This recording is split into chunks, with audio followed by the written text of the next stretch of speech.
Number 5. A time machine. Among the many conspiracies about what goods are hidden inside the Vatican's secret archives, one of the more popular and reoccurring ones is that the Vatican has access to wondrous technology hidden away from the rest of the world, from ancient civilizations, stuff like that. One leading theory is that among these devices is something called the chronovisor, an alleged time machine of sorts that allows the user to peer inside and see whatever time period in history or forwards they desire, like a little time camera.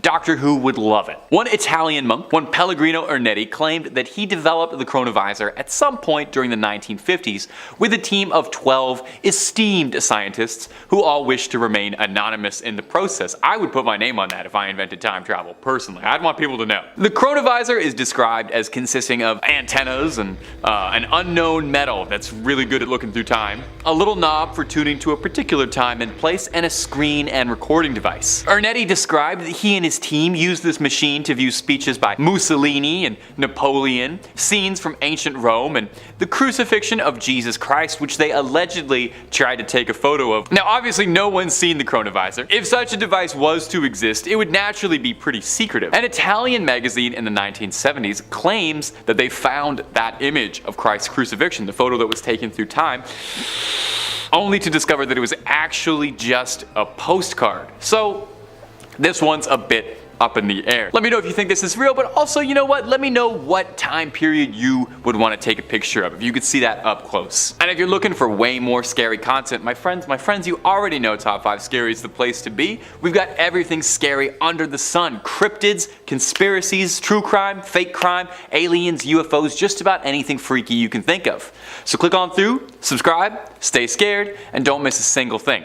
But keep watching this video too, okay? We worked hard on it. Number 4. The 3 Secrets of Fatima. Over 100 years ago, 3 young people in Portugal from the town of Fatima claimed that they were visited by the Virgin Mary herself in a vision, and the Madonna shared with them wondrous prophecies and visions onto them. These visions, allegedly, were the Second World War, the rise and fall of communism, and the death of a pope. And these were referred to as the 3 Secrets of Fatima. Very cool prophecy stuff. Now, story goes that the Madonna would visit these 3 shepherds every 6 months on the 13th day of each month on the dot. She was very punctual. Influenza would end up claiming the lives of 2 of these prophets, leaving only one to share messages with the world, and then only briefly too. Conspiracies and conspiracists state that the things the Virgin Mary told the shepherds weren't quite reported on accurately, and in truth, the church knows the real secrets that were bestowed upon the Fatimans, and that these were way too dangerous to be let out and had to be suppressed and controlled for fear of civil unrest, possibly pertaining to things that could damage the church's good reputation or change the nature of society as a whole. Maybe the answer as to whether or not that dress was white and black or gold and blue the whole time. An alternate conspiracy is that there were more secrets that the church knows about but refuses to share. Maybe 4 secrets of Fatima. That makes sense. They're called the Secrets of Fatima, not the Tell Everybody's of Fatima. You want my theory? My conspiracy? Virgin Mary told those shepherds of Fatima the recipe for KFC and Coke, and the Vatican realized quickly that information is just too sensitive. That's got to stay under wraps. Number 3. Proof of aliens. Well, we already talked a little bit about some of the incredible technology that could be inside this archive.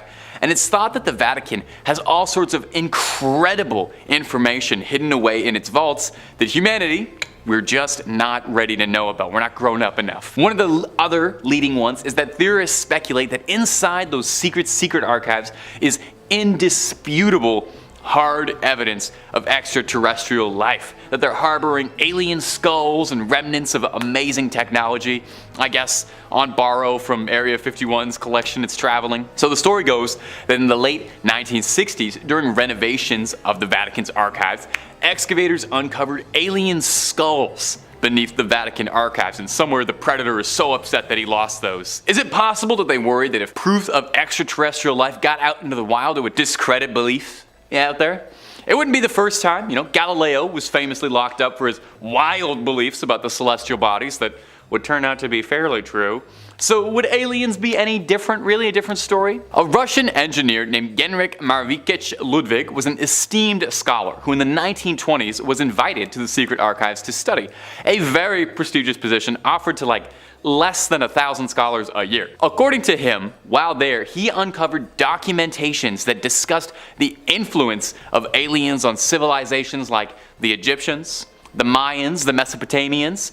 Ludwig found records of use of atomic weaponry predating the Manhattan Project, suggesting that this hyper-advanced technology had been in use for years, and humanity's leaps and progress were all reverse engineered from our visitors. Maybe the pyramids really were aliens. Would certainly be something if that ever came out. I hope in our lifetime, I hope we get to see some aliens, and I hope we get to see an alien elected pope someday. Personally. Number 2, proof Jesus never existed. Or did. Now, among the things that you would think the Vatican would really want to keep hidden and on the DL would be proof that the Lord and Savior did not exist. This is another popular conspiracy theory emanating about the Vatican, that one of the things they're trying to cover up is some alleged document that insists Jesus as we know him wasn't quite real or wasn't as reported accurately. That would make sense. If I was the Pope, that would be the number one thing I would want to keep under wraps, right?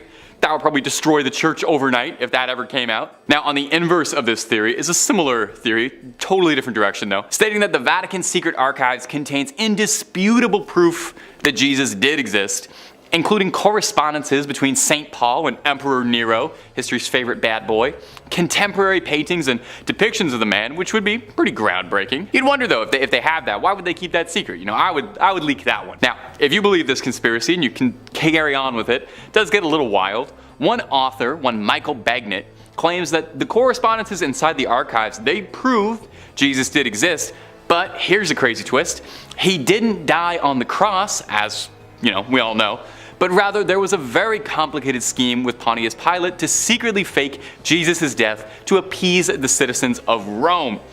Sounds a little bit more like the plotline to a Dan Brown novel. It's a little fantastical, and if true, would probably be the greatest conspiracy theory in human history, and maybe humanity's most tightly guarded secrets if there's any weight to it. So definitely, if they knew that, they would probably keep that under wraps, keep that in a drawer, locked up tight, not let anybody see that. Number 1, the Illuminati. Maybe this is one of the most widespread conspiratorial beliefs, maybe one of the oldest conspiracy theories out there, really, is that the Illuminati, the centuries-old secret society that once started in Bavaria, would eventually grow into an organization capable of challenging the church and overtaking it. And if you believe the conspiracies, it's clandestinely pulling the strings behind everything, controlling the world from the shadows, inserting key members of its order into the highest levels of government, religion, the Disney Corporation, the rap industry, and also including their symbols hidden in everything. That one, I guess, just for fun, just to, flex. May I just say though, if the Illuminati are real and controlling things, they have got to be the least kept secret order, imaginable, since, I'm talking about them. Well, the conspiracy goes that the Vatican is closely tied with the Illuminati, with some believing that cardinals and the papacy are all tied to Illuminati interests, and that the secret archives contain bountiful proof of this: memos, meetings, plans for world domination, etc. The Vatican's archives date back centuries, nearly 1,000 years worth of old papers, with some documents containing secrets of the Knights Templar, who are thought to be the originators of Freemasonry, the group that would become tied with the Illuminati. That's who the Illuminati was based on. Surely some of those Knight Templar meeting minutes would be particularly illuminating, if you'll pardon that absolutely horrible pun. Of all the ones on this list, I think this one is the most outright likely, since we know the Illuminati did stem from the Freemasons, and we know that there was a real Illuminati. That's an indisputable fact.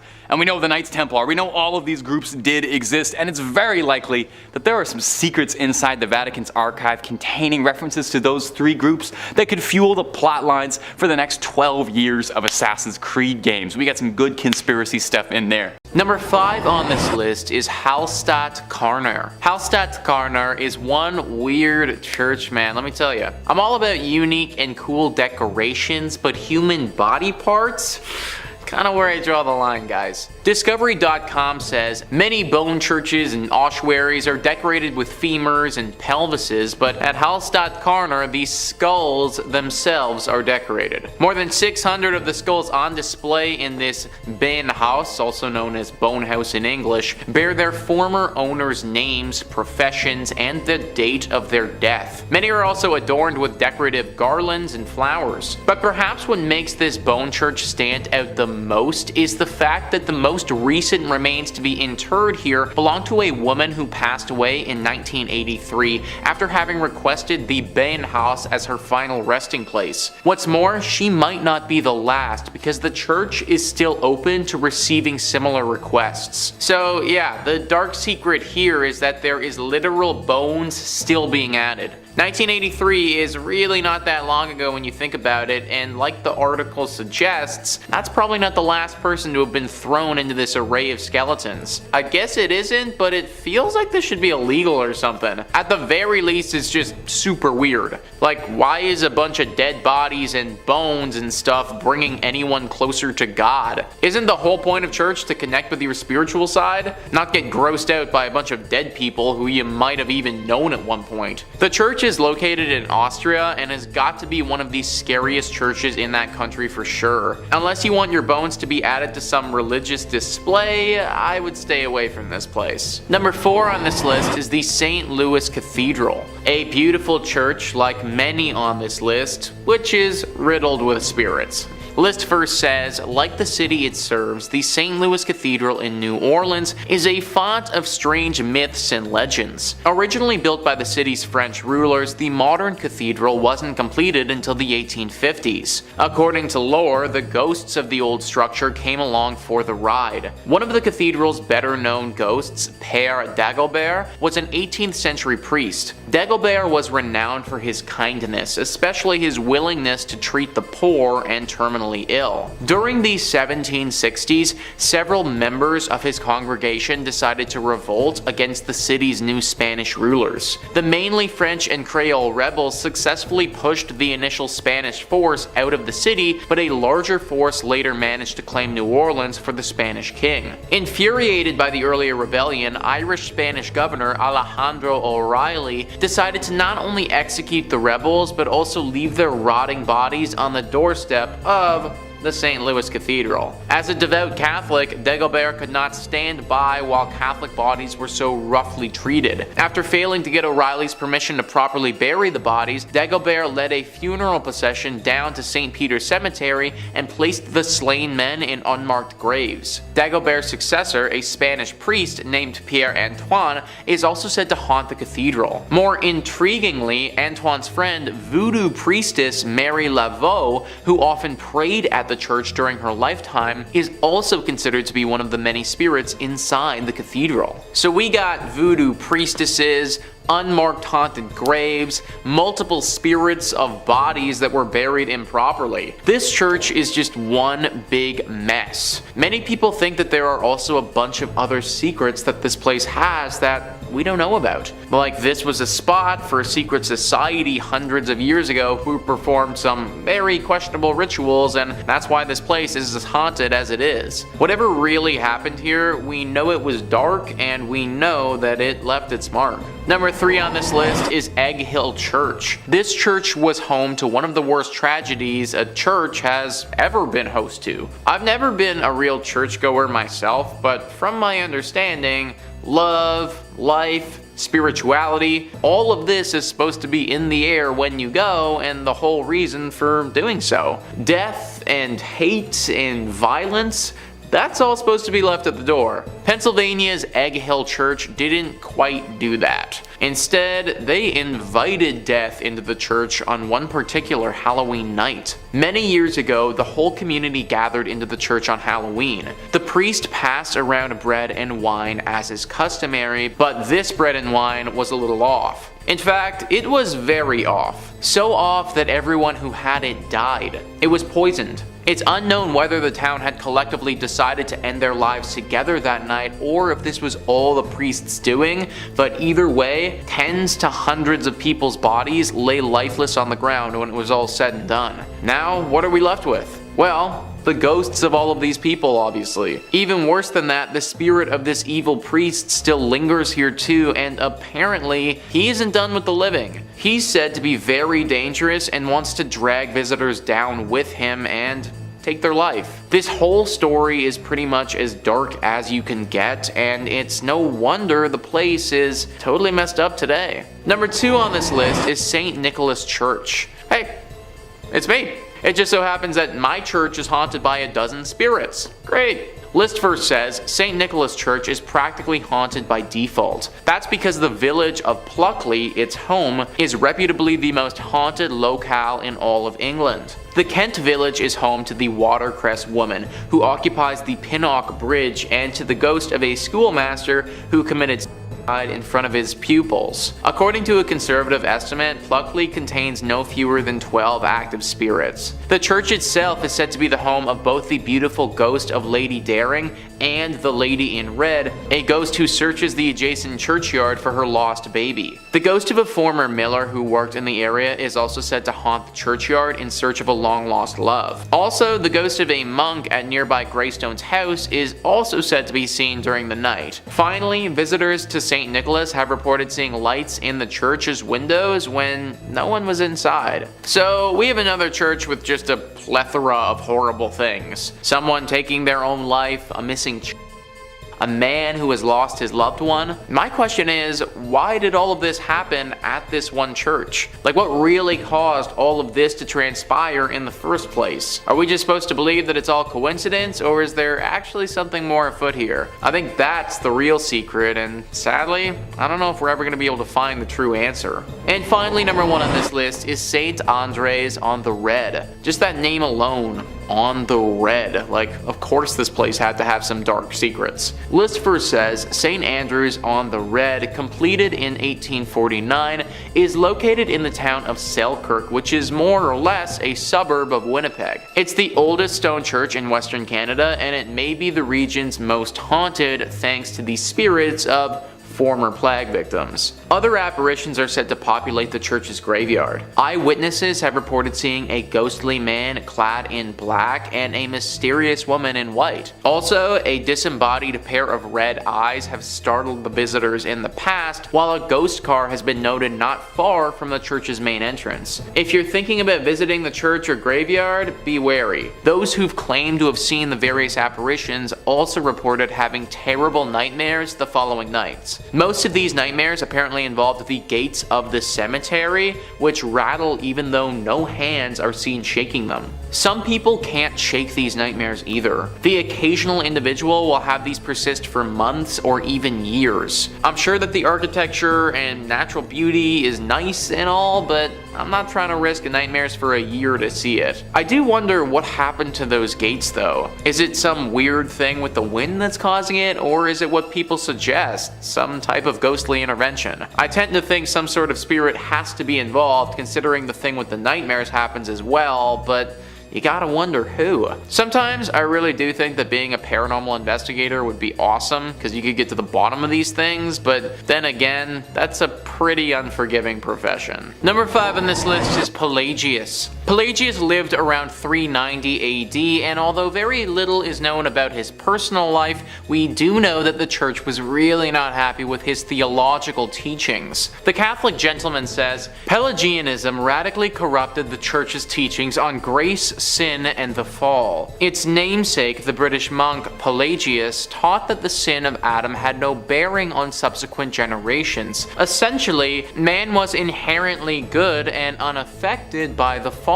In practice, this meant that a man could come to God by his own free will with no grace needed. Many saints fought against this doctrine. Saint David of Wales stands out among them especially, but it was Saint Augustine of Hippo, arguably the greatest of the Latin doctors, and the church's mightiest champion against heresy, who rose to fight against this inherently venomous strand of thought. Against Pelagius, Saint Augustine upheld the truth that God's grace is entirely necessary for any movement of ours towards God to occur at all. As he himself puts it, we, for our part, assert that the human will is so divinely aided towards the doing of righteousness that, besides being created with the free choice of his will, and besides the teaching which instructs him how he ought to live, he receives also the Holy Spirit, through which there arises in his heart a delight in and love of that supreme and unchangeable good which is God. And this arises even now, while he still walks by faith and not by sight. Everything about Pelagius's teachings went against what the church wanted. They wanted and believed that people needed to be committed to God through them, but what this man was teaching was kind of going against that. This scared the church a lot because it was undermining their power to act as the medium for the average human being and God. Therefore, Pelagius had to be stopped. There's no record of him being executed, but we do know that at one point he had to flee Rome and go into hiding to continue his work. Number 4 on this list is Asmodeus. Asmodeus is actually a demon, and whether or not he is real can definitely be debated. But what can't be debated is how scared the church was of him. Grunge says the demon known as Asmodeus appears in the book of Tobit, a Judeo-Christian book of the Bible that's either religious canon or apocrypha depending on which branch of Christianity you subscribe to. Asmodeus is said to be the worst of the demons. He doesn't hesitate to kill, and he has what has to be the lamest, most specific Achilles heel in the history of monsters. In the book of Tobit, there's a young woman named Sarah who would very much like to be married. She becomes engaged, gets married, and then right before the sweet consummating,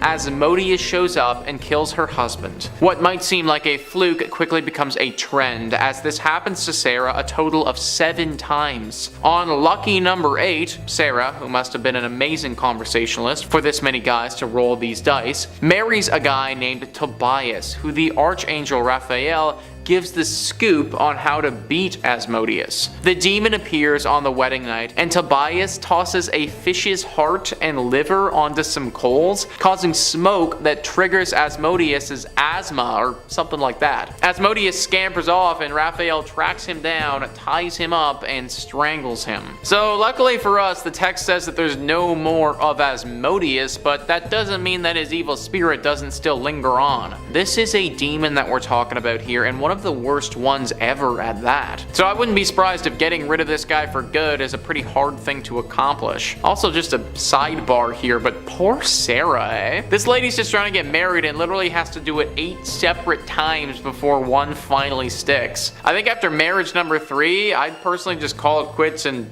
get a puppy or something. Number 3 on this list is Beelzebub, another demon who is probably one of the most famous religious demons out there. Grunge says Beelzebub a demon with roots in old Philistine religions. His name comes up in the Bible a few times in the Gospels of Matthew and Luke, and he may be a stand-in for Satan, but another translation of Beelzebub is Lord of the Flies. John Milton's theory, described in Paradise Lost, is that he's a lieutenant of hell, second in power only to Satan, which is what folks in the industry refer to as resume gold. The starring role of Beelzebub's career is probably his part in the Salem witch trials, in which he was blamed for inhabiting the bodies of the accused. For anyone riding the fence on whether or not there was any real justice to be had there, it's worth looking at the writings of Cotton Mather, a Puritan minister in the area at the time. In his work of Beelzebub and his plot, Mather wrote that there is a devil in a thing doubted by none but such as are under the influences of the devil. If Beelzebub was actually real, then he is responsible for the death of tons of people due to all of the witch stuff that went down. Not to mention just the trials, but what sort of stuff did he actually make these people do? It could be any number of things that we still don't even know about today. For obvious reasons, the church was not too fond of this demon. But it wasn't just the church. Your average everyday individual wasn't too fond of him at all either. Like, think about it.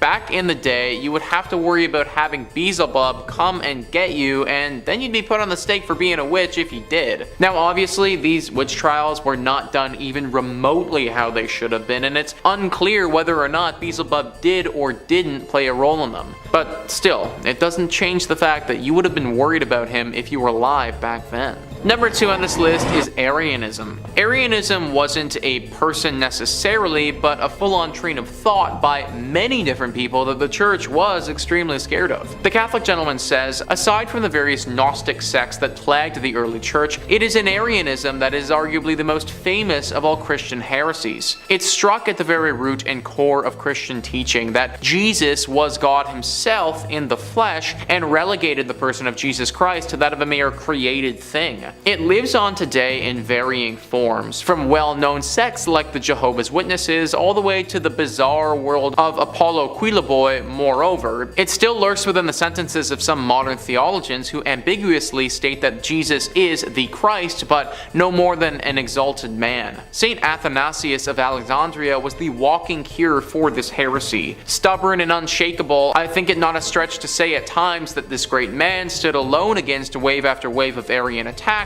on the truth of the Christian faith. By emphasizing and stubbornly holding to the truth of Christ as both God and man, Saint Athanasius effectively ended the reign of the Arian heresy within the church. At the root, Arianism is basically the thinking that instead of being born, Jesus was created by God. This obviously goes against a lot of what the church teaches and believes in, and therefore they weren't too fond of this thinking or anyone who thought it. Pretty much anybody back in the day who did wholeheartedly believe this was condemned as being a heretic, and some bad things would be coming down the pipe if that was you. And finally, number 1 on this list is the devil. This one seems obvious, but just because it's obvious doesn't mean that we shouldn't include it on the list. The devil has always been the one to blame for any evil that is plaguing the earth. A great famine takes the lives of thousands of people. The devil did it. Someone loses their minds and kills a bunch of people. They must have been taken over by the devil. My coupon for 20% off on hot wings expired a week ago.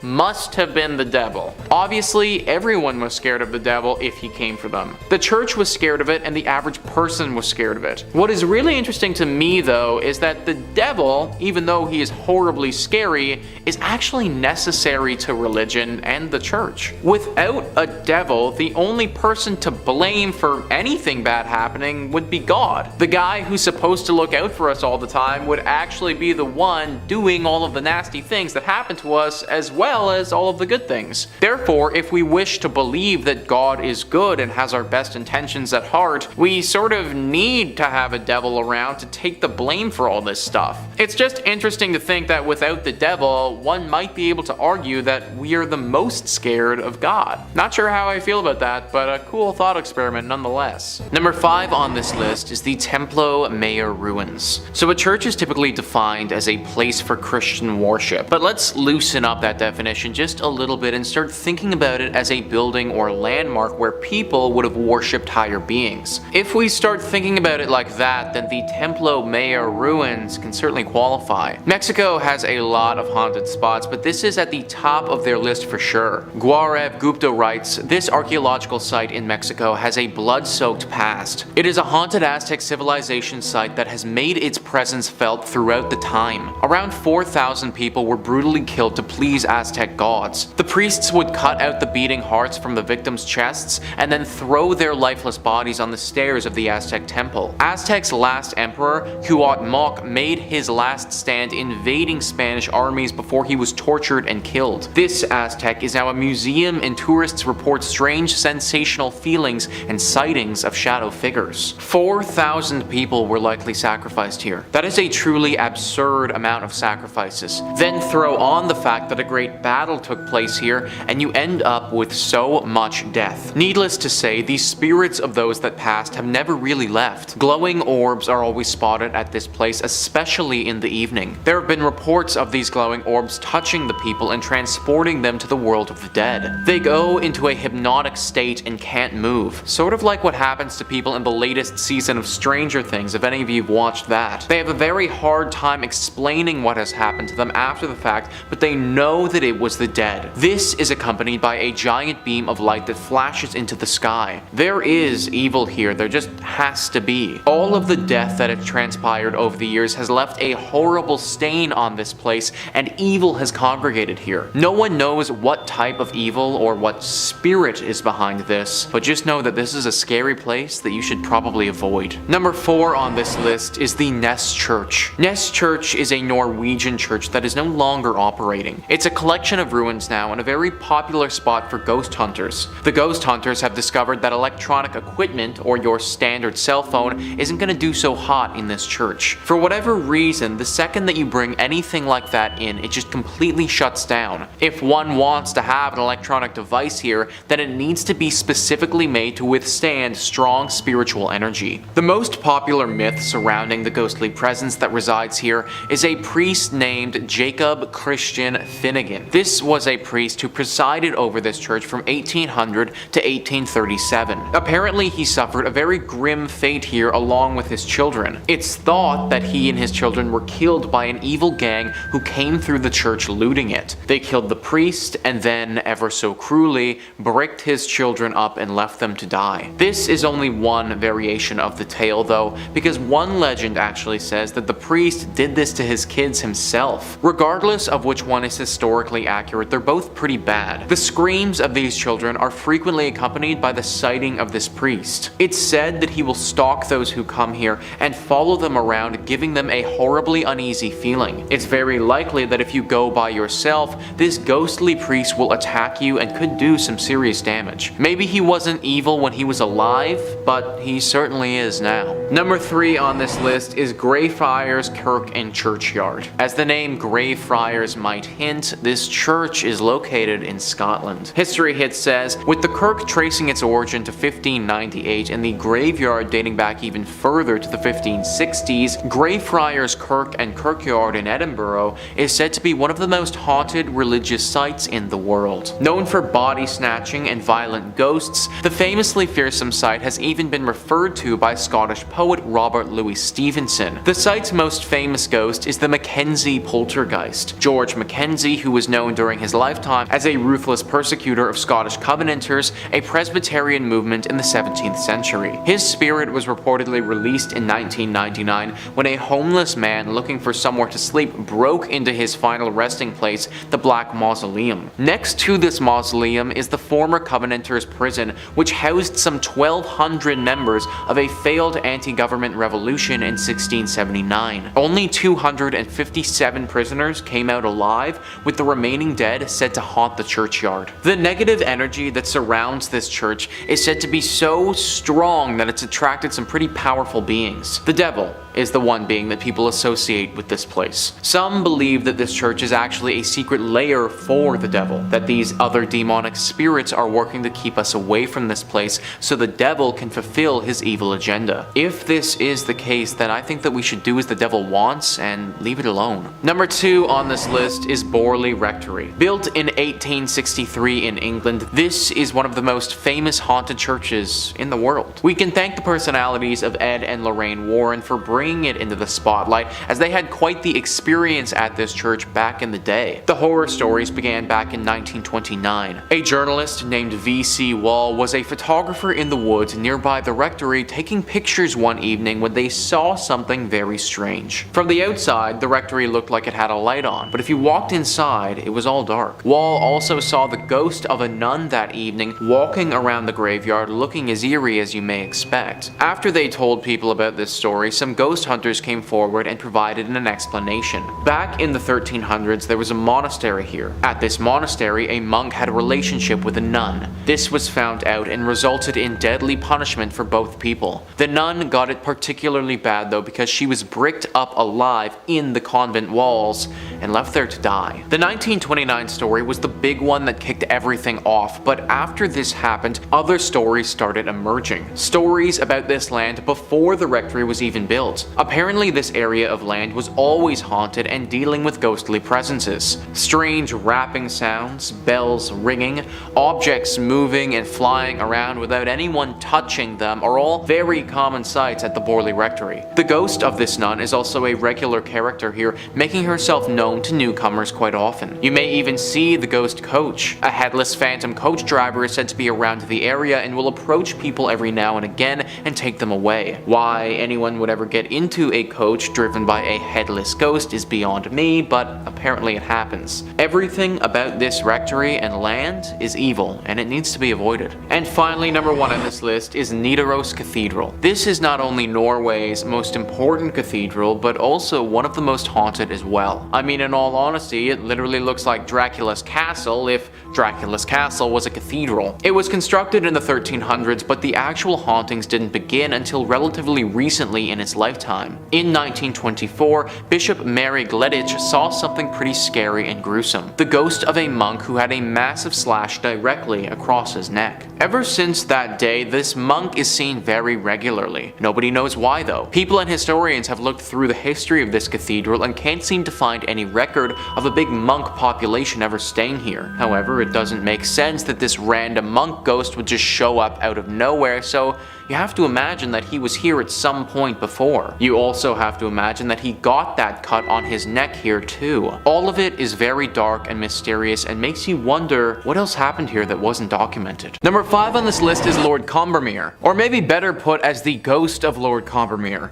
The picture that we're going to look at today depicts the ghostly silhouette of the late Lord Combermere sitting in his chair. Insider writes, amateur photographer Corbet allegedly set up her camera and took this hour-long exposure while the funeral of her brother-in-law, Lord Combermere, was taking place 4 miles from the home. Interestingly, the apparition that appears to be sitting in the deceased Lord Combermere's chair is suggested to be Lord Combermere himself. I think the scariest part about this photograph is the timing. The fact that this was apparently captured literally right when the funeral for this man was being held. It's very possible that his spirit could have still been in and around the area and wasn't quite ready to leave the world of the living yet. Ghost Story UK says, it's thought by some that during that time a servant might have come into the room and sat briefly in the chair, creating the transparent image. This idea was refuted by members of the household, all testifying that they were all attending Lord Combermere's funeral. Sir William Barrett, who investigated the case and reported on it in the Journal of the Society for Physical Research, was not satisfied. Working on the theory that a manservant may have come in and seated himself in the chair, he took a test photograph and got a picture that was almost a duplicate of the Combermere photograph. The matter seemed ended, but as he told in his book On the Threshold of the Unseen in 1918, sometime later he received a letter from Lord Combermere's daughter-in-law about the photograph. She said that the face was always too indistinct to be quite convincing to me, though some of his children had no doubt at all of the identity. I may add, none of the manservants in the house closely resembled the figure and were all young men who were all attending the funeral. No one resembled him and everyone was out of the house when this photo was taken. For years, the church and others have tried to explain this photograph, but they just simply can't. Maybe it was the ghost of Lord Combermere, or maybe it was a demon playing a trick on all of us. We may never know. Number 4 on this list is Freddie Jackson. In this photo, we're going to be looking at Sir Victor Goddard's Royal Air Force Squadron. This picture was taken in 1919 after World War I and showed a bunch of young strapping pilots. What's wild about this though is the unexpected visitor that we have in the back row. If we zoom into the top row and look at the man 4th from the left, we can see something over his right shoulder. An apparition of sorts that resembles a human face. After people started taking note of this and examined it, those who had worked with the squadron identified that face as Freddie Jackson. Freddie Jackson was a mechanic with this squadron for a while, but the crazy part is that he had died in a propeller accident several days earlier. Similarly to Lord Combermere, the day that this picture was taken was the day of his funeral. Maybe his ghost showed up because he was pissed all his friends were taking pictures and not paying their respects. But seriously though, how on earth do you explain a photo like like that with tons of other people in it. It's impossible for it to have been staged, and it's clear that there's something there. Hopefully Freddy was able to find peace after his impromptu photobomb. Number 3 on this list is the couple's demon. William Hope was a paranormal investigator who lived from 1863 to 1933. During that time, he was responsible for capturing a wide array of spiritual photographs which showcase ghosts and demons. Now, after evaluating some of his work, I think it's fair to assume that some of it is doctored. I'm not sure how one man would have been able to capture all the demonic pictures that he did without potentially faking a few. That being said though, I don't think that everything he's done has been doctored, and I imagine that there are some with serious legitimacy to them. One of his most famous is of an older couple with what clearly looks to be a demon standing behind them. When they took this photo, nobody was physically there, and they could only capture this devilish creature when they looked at the film after the fact. Some other entries on this list, I mean, you might be able to classify as a ghost, but this is 100% a demon. The eyes are black and unforgiving, and it looks as if you're getting sucked into a black hole of nothingness. You can't make out this creature's lower body at all, and she's just all black. She reminds me a lot of a few urban legends of female demons appearing around the world. Their stories differ, but there are some commonalities between them all. Usually a woman appears like this to a stranger,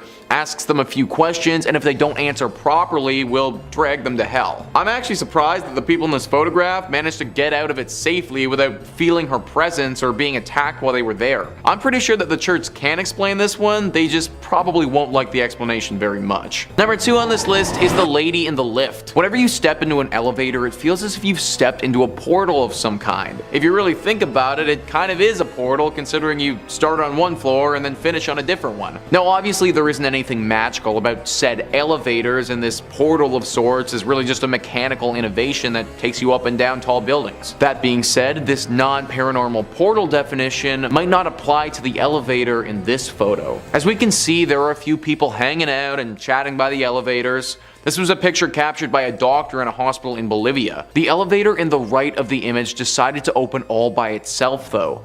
The group didn't think anything of it at the time, but when they looked back, noticed something fairly unsettling. The apparition of a woman is clearly standing in the elevator, staring right at them. No one knows who this woman is, but it's clear that she's either a ghost or a demon. Elevators have always seemed to have a connection to ghostly apparitions for whatever reason. Maybe it's because they do give off the sensation of being a portal, but there are a lot of stories connected to elevators and hauntings. This photo actually reminds me a lot of a haunted place in Austria. A young girl was at a university residence during Christmas. She was pretty much the only one who stayed there and didn't go home for the holidays. While she was there by herself, she accidentally stepped into the elevator shaft and fell to her death. Now she's set to haunt that elevator and torment those who step inside. Maybe this photo is of a similar story, but just at the hospital. It's impossible to say for sure, but either way guys, I'd be taking the stairs. And finally, number 1 on this list is the little boy. This photo is extremely scary and just flat out disturbing. BuzzFeed writes, the Reddit user who posted this image was deeply skeptical that there was anything paranormal going on, although they couldn't deny there is something chilling about the figure of a little boy staring out from the ruins of an old school. I grew up in a small rural town in between mountains. A couple years ago they were tearing down an old elementary school. A guy my mom knew went in and took pics with his cell phone. When he uploaded them, this was one of the pics.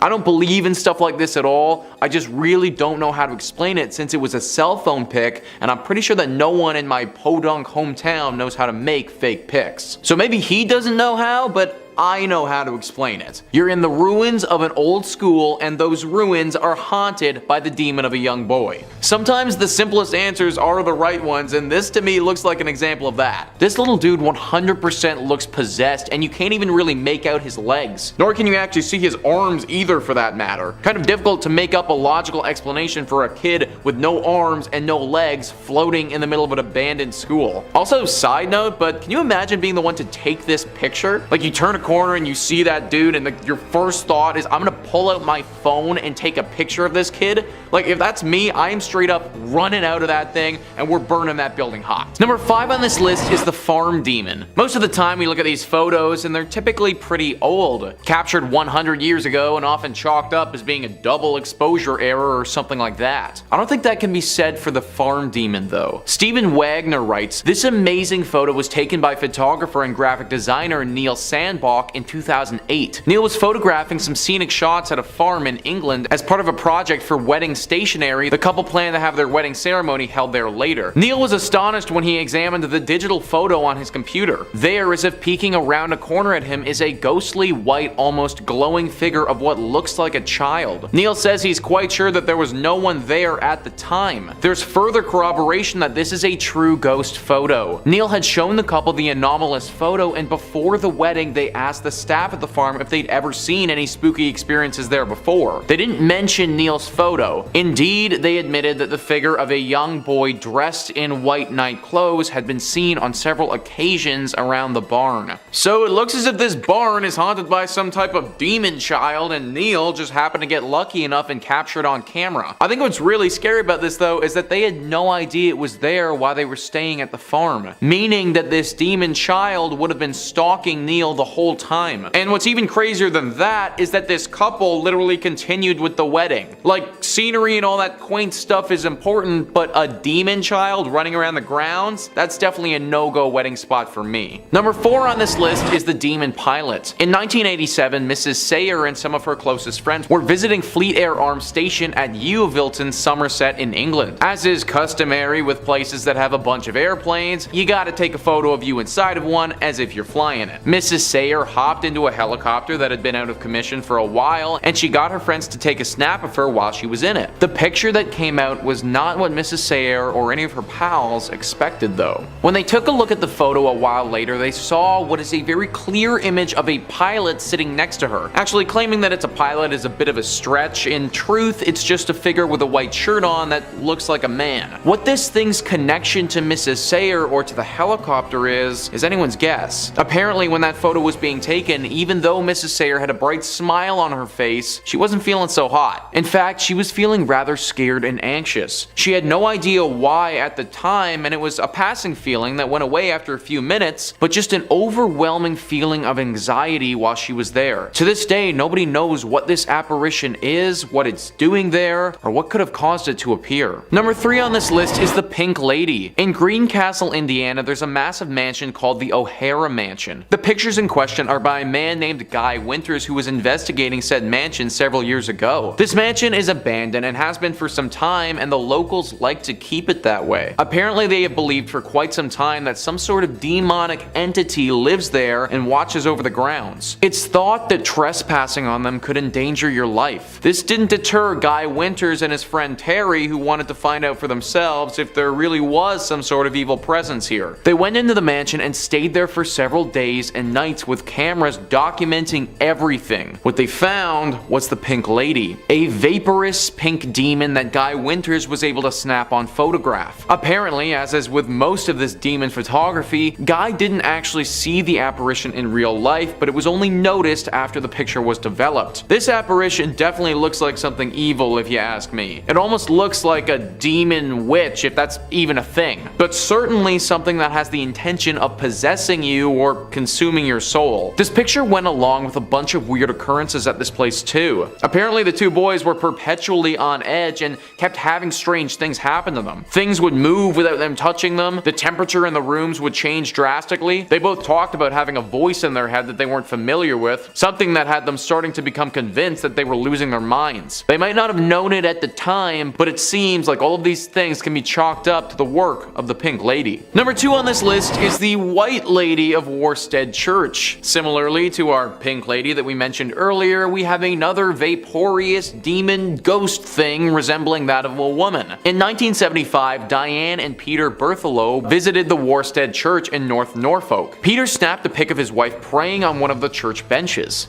They didn't think anything about the photo at the time, just a cute day at the church, but months later when they went to go get the film developed, one of their friends saw the photo and asked, "Who's that sitting behind you?" Behind Mrs. Berthelot is what looked to be the apparition of a woman wearing old clothes that were pretty much all white. This was obviously really spooky to the couple since they didn't remember anyone like that sitting behind her when they took the picture. They went back to Worstead Church the next summer and showed it to the Reverend. Apparently, this church for years now has been riddled by the spirit of the White Lady. It's said that this ghost demon is a healer who appears when someone near is in need of healing. When she visited the church at the time of the photo, Diane was in ill health and was taking antibiotics antibiotics. Now, even though this ghost being is a healer, it can also curse you too. According to one story, on Christmas Eve in 1830, a man boasted a challenge to the White Lady. He said he would climb to the top of the church's belfry and kiss her if she would appear. So up he went. Hours went by and his friends got worried though. They went up to go search for him and they found him in the belfry, cowering in a corner, terrified. "I've seen her," he told them. "I've seen her." And then he died. The demon or ghost or whatever it is clearly capable of totally stunning you out of sheer fright. I personally can't imagine the feeling of literally dying out of fear, but that's what happened here, and it proves that this ghost, if that is what it is, has demonic qualities to it. Now, this church has been turned into a pub, believe it or not, but this presence still lingers. I'm all for getting a brew with the lads, but not at the expense of getting totally shell-shocked like that. Number 1 on this list is the Coventry Demon. Stephen Wagner writes, on January 22nd, 1985, the Coventry Freeman organization were having a dinner event at St. Mary's Guildhall in Coventry, UK. Everyone in the group had her or his head bowed in prayer when this photo was taken, including a towering mysterious figure standing top left. The strange cowled specter appears to be wearing clothes much like a monk frock from another time. Lord Mayor Walter Brandish, who was present at the dinner, said that there was no one at the event who was dressed like that, and he could not explain the presence of the interloper in the photo. St. Mary's Guildhall dates back to the 14th century and served as a prison for Mary, Queen of Scots. So as you guys can see, this creature doesn't look like anything human. I know that it resembles something like a monk, as Wagner was saying, but I also think that there's an argument that could be made that it resembles something from the underworld as well. The robes that it's wearing, coupled with the shape of its body, also coupled with the fact that no one actually saw this thing in person at all, kind of leads me to think that there must be something demonic about it. Also, the face doesn't look human at all. It's all black and those eyes don't look like human eyes. I have no idea why a demonic monk-looking creature would show up at this dinner event, but I also don't have any other explanation for why this thing popped up in the photo to begin with. Toss a comment down below if you have any theories on what this thing is or what it could be doing there in the first place. Number 5. Sloth. Our first entry on this list is something called a sloth, which manifests as a bird,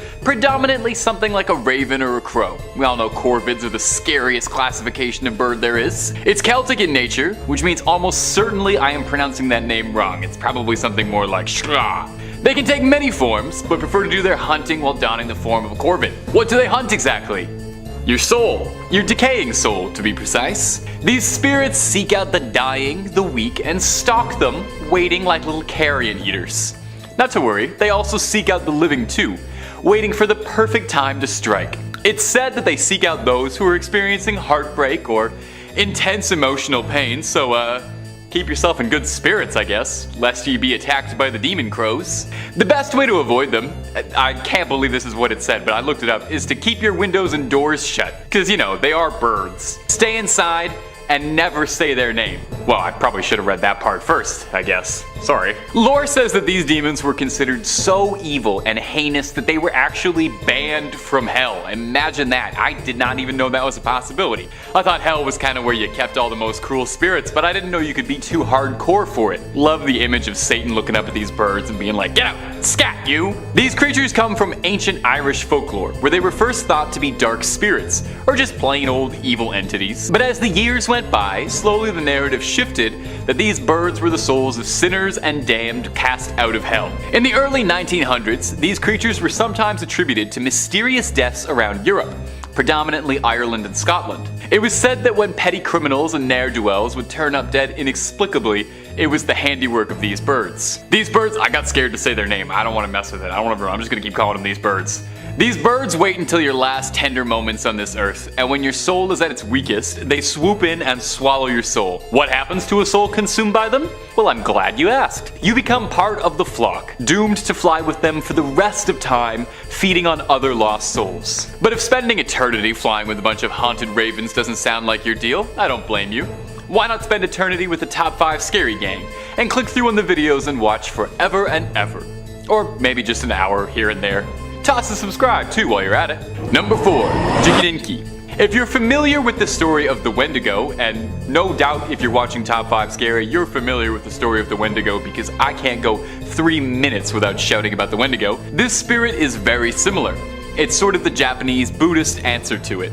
The Jikininki are people who in life were terribly greedy, selfish, and now in death find themselves cursed to forever want more, to never be satisfied, and to also nefariously seek out human bodies to eat to satisfy their dark cravings. Yeah, just gonna slip that one under the door. They stalk in the nighttime, scavenging for freshly deceased bodies and food offerings that have been left out for the dead. It's said that they loot the corpses that they eat too, which I'm gonna be honest, seems remarkably rude. I can understand eating the flesh of a dead body, you know, you're an evil spirit, we all gotta do what we do. But I draw the line at looting. It's a whole other thing entirely to root through their pockets for spare change. Folklore suggests that they use the loot they scavenge off of their victims to bribe city officials to leave them alone to their dark dealings. I knew politicians were corrupt, but I didn't know they took bribes from ghosts.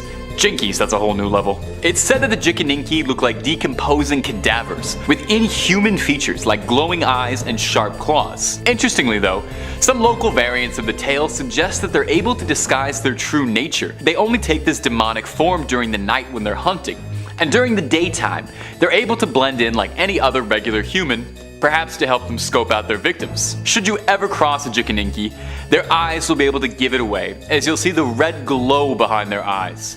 And when you do, you'll find yourself frozen in fear. Number 3, a Popabawa. Now that name might sound deceiving, cause to be honest, it does sound just the littlest bit cute. But this thing is the farthest thing from adorable imaginable. This terrifying demon hails from the island of Zanzibar in East Africa. If you don't know Zanzibar, it's where Freddie Mercury came from. Look it up, you learned something today. Popabawa is Swahili for batwing, referring to the creature's most common form that it takes of a giant, vaguely humanoid bat creature. But the bat form is just one of its many appearances that it can take. A Popabawa can take on whatever it pleases, and is more of a shadow creature than anything else, preferring to dwell in the darkness in a sort of formless way. Now, a shadowy, shape-shifting bat creature would already be enough horrifying qualifiers to land this spirit in a top 5 list of scariest spirits around the globe. But it's this next little tidbit that really earns its spot on this list. The Popabawa specifically targets victims who don't believe in it. So, if you don't believe in Popabawas, you better start. You're in one. That's not really how that joke went. It's thought to be behind the cause of an outbreak of hysteria through Zanzibar in the late 90s, when there were several reports through village after village of men reporting that they had been attacked in the night by this demonic creature. It got so bad that eventually villagers would resort to sleeping outside their homes, out of a belief that the creature wouldn't attack someone outside their house. Maybe there's like, I don't know, demon etiquette laws, I don't know. It's said that the Popabawa is hunting you if you can smell an intense smell of sulfur around your home. Mostly it comes out at night.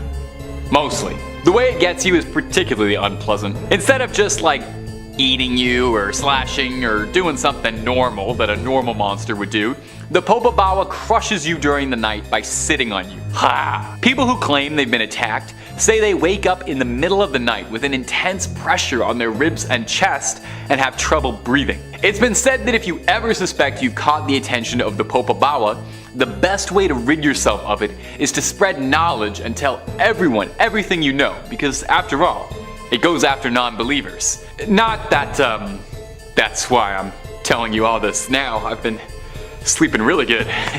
My chest is doing fine. Number 2, Lellus.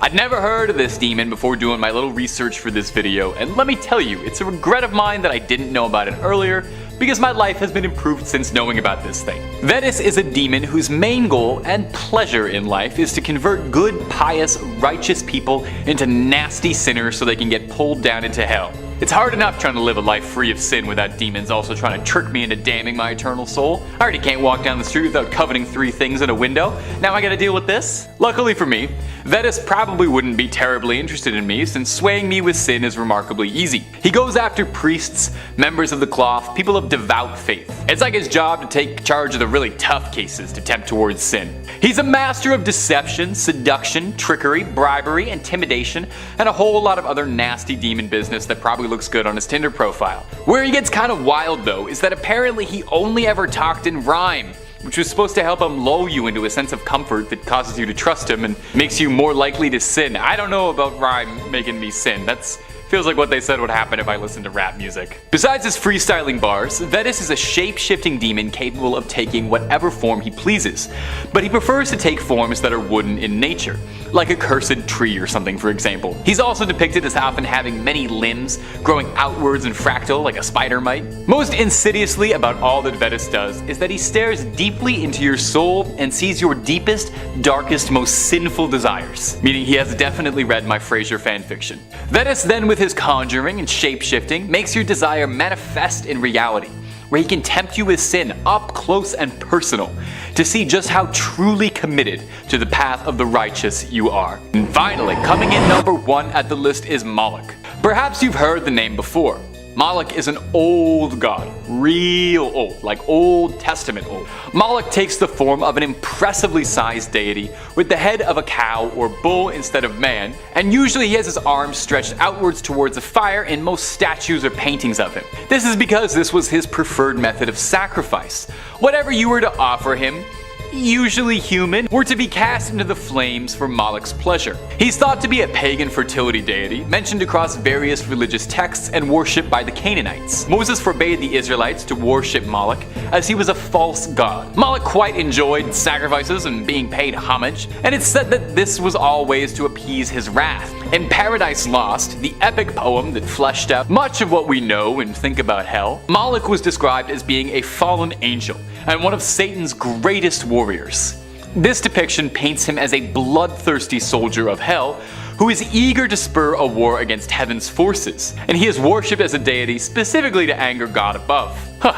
Sounds like he makes lovely company. Number 5, Pazuzu. Our first terrifying demon up on this list has made quite the career for himself in pop culture. He's picked up some small gigs here and there. He's serving as a sort of mascot of sorts for the real fake band Gorillaz, multiple cameos on Futurama, and won some acclaim for his star-studded role in The Exorcist, possessing Reagan and making us all afraid of pea soup. Although his real historical background is far more interesting than any of his pop culture appearances. Pazuzu has been around for a long time, first being recorded as a Babylonian demon wind god, who was always playing both sides, so he'd come out on top. He was a god of wind, and it was thought that the wind ravaging, storms, and locusts were all byproducts of Pazuzu's rage.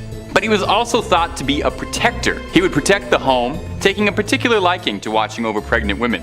He was an incredibly destructive force in nature, and when it would come time to throw down, Pazuzu would fly across the world, breaking the wings of other demons to prevent them from getting into any trouble. Sort of like a demonic Batman. His portrayal in The Exorcist is probably where most people know him from and assume those things about him, where he's seen as a much more plain Jane possessing demon, lacking his impressive wings and other traits, and not doing a whole lot of flying around or anything with the wind, focusing a lot more on projectile vomiting and harassing a couple of priests. The real Pazuzu is a lot cooler than his Exorcist appearance, but no doubt more people know about that than they do an ancient Babylonian wind god. I don't think I'd like to spend much time with either incarnation face to face, and those priests definitely didn't want to either. Now ghouls, goblins, lend me your ears, and subscribe if you wouldn't mind. Number 4. Belphegor. Now another demon who's had his moment in pop culture. Maybe you recognize Belphegor from Supernatural's first fledgling season, all the way back when the boys were wide-eyed and hadn't even died once yet. Or maybe if you're a Persona fan, you recognize Belphegor as the perpetually bored demon on the can. It's a video game with a talking cat. And you play as a guy who's got a healthy sleep schedule and can manage his social circle well. It's not a game focused on realism. But it turns out, doing a little research, there was a reason for this foul demon's appearance. One of the 7 princes of hell, the demonic icon of sloth's favorite offering isn't blood or a fresh goat, but a little mud pie, feces if you want to get scientific with it. Look, I'm not going to judge, and I'm not going to ask what he's doing with it. Old lore just says that if you wanted to summon Belphegor, you had to bring him a lot of feces. There's no metric volume ever listed, just a lot. If you do summon him, he'll trade you wondrous riches, expand your ability to discover new things, expand your consciousness, but at the cost of the temptation of your mortal soul, and you'll also probably never be able to wash your hands clean again. I'm sorry, I don't usually work so blue. It's the lazy man's comedy, although perchance that's fitting for the demon prince of sloth. Belphegor has been depicted in all manner of ways over the years, appearing sometimes as esoteric things like tree branches, or sometimes taking the form of beautiful women. But one wood carving in the 18th century of him sitting on an 18th century John sealed his fate pretty much forever, and then since then, he's almost always been depicted as a horned demon sitting on a throne of sorts. Belphegor, I want to make something clear here. I'm not making fun of you. I'm trying to make sense of all this. Number 3, the Legion. Now, this next demon is a tiny bit of a cheat because although it's supposed to be a top 5 list, I'm about to make it a top 500,000 list. This next demon is known as the Legion, for it is many. The Legion's first documented recording is from the Gospel of Mark, where Jesus Christ encountered a man possessed by a demon. When he spoke to the man in an effort to exorcise him, he asked for the name of the demon inside him, and the man responded, Legion, for there were many devils inside him. Upon being exorcised from the man, the Legion asked if it could instead be transferred to a herd of pigs, which he then obliged. Now the Legion is pretty atypical when it comes to demons. It's not the prince of anything, it's not the manifestation of any one sin, and it's not any one thing at all. The Legion is made of countless demons that all function together in unison like a hive mind. When one has a thought, the rest of the Legion obeys. When one member of the Legion speaks, the rest of them speak all at once. Now sometimes the armies of Satan are referred to as the legions of hell, but I guess the Legion is a separate thing altogether. It must make filling out forms very difficult.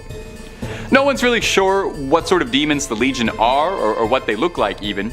It's just agreed that there's a lot of them all working together on their common goals.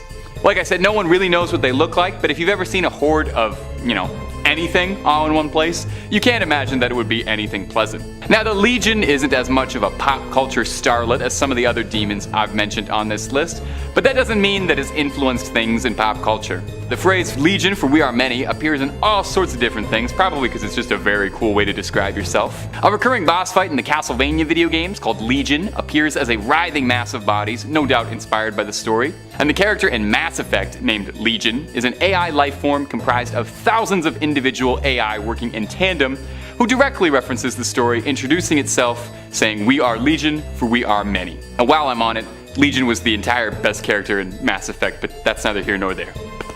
Sleep easy, big guy.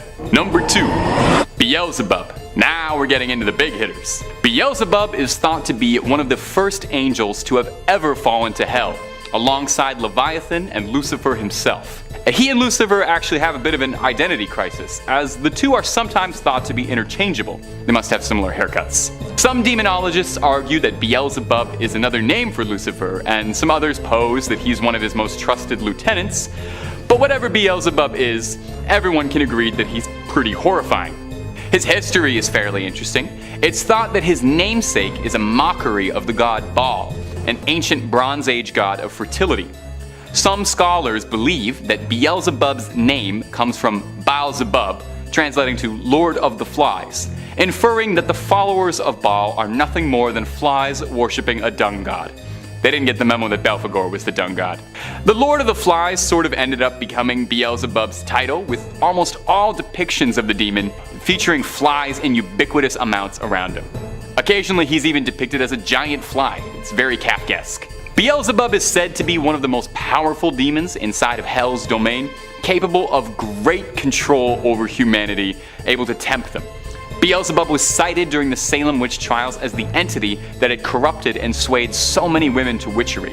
Now there's some discrepancy as to what sin Beelzebub is thought to preside over, with some offerings saying that he represents pride, some others saying that he represents gluttony, which I would say probably seems a little more fitting for a fly demon anyway, and he's most commonly associated with gluttony.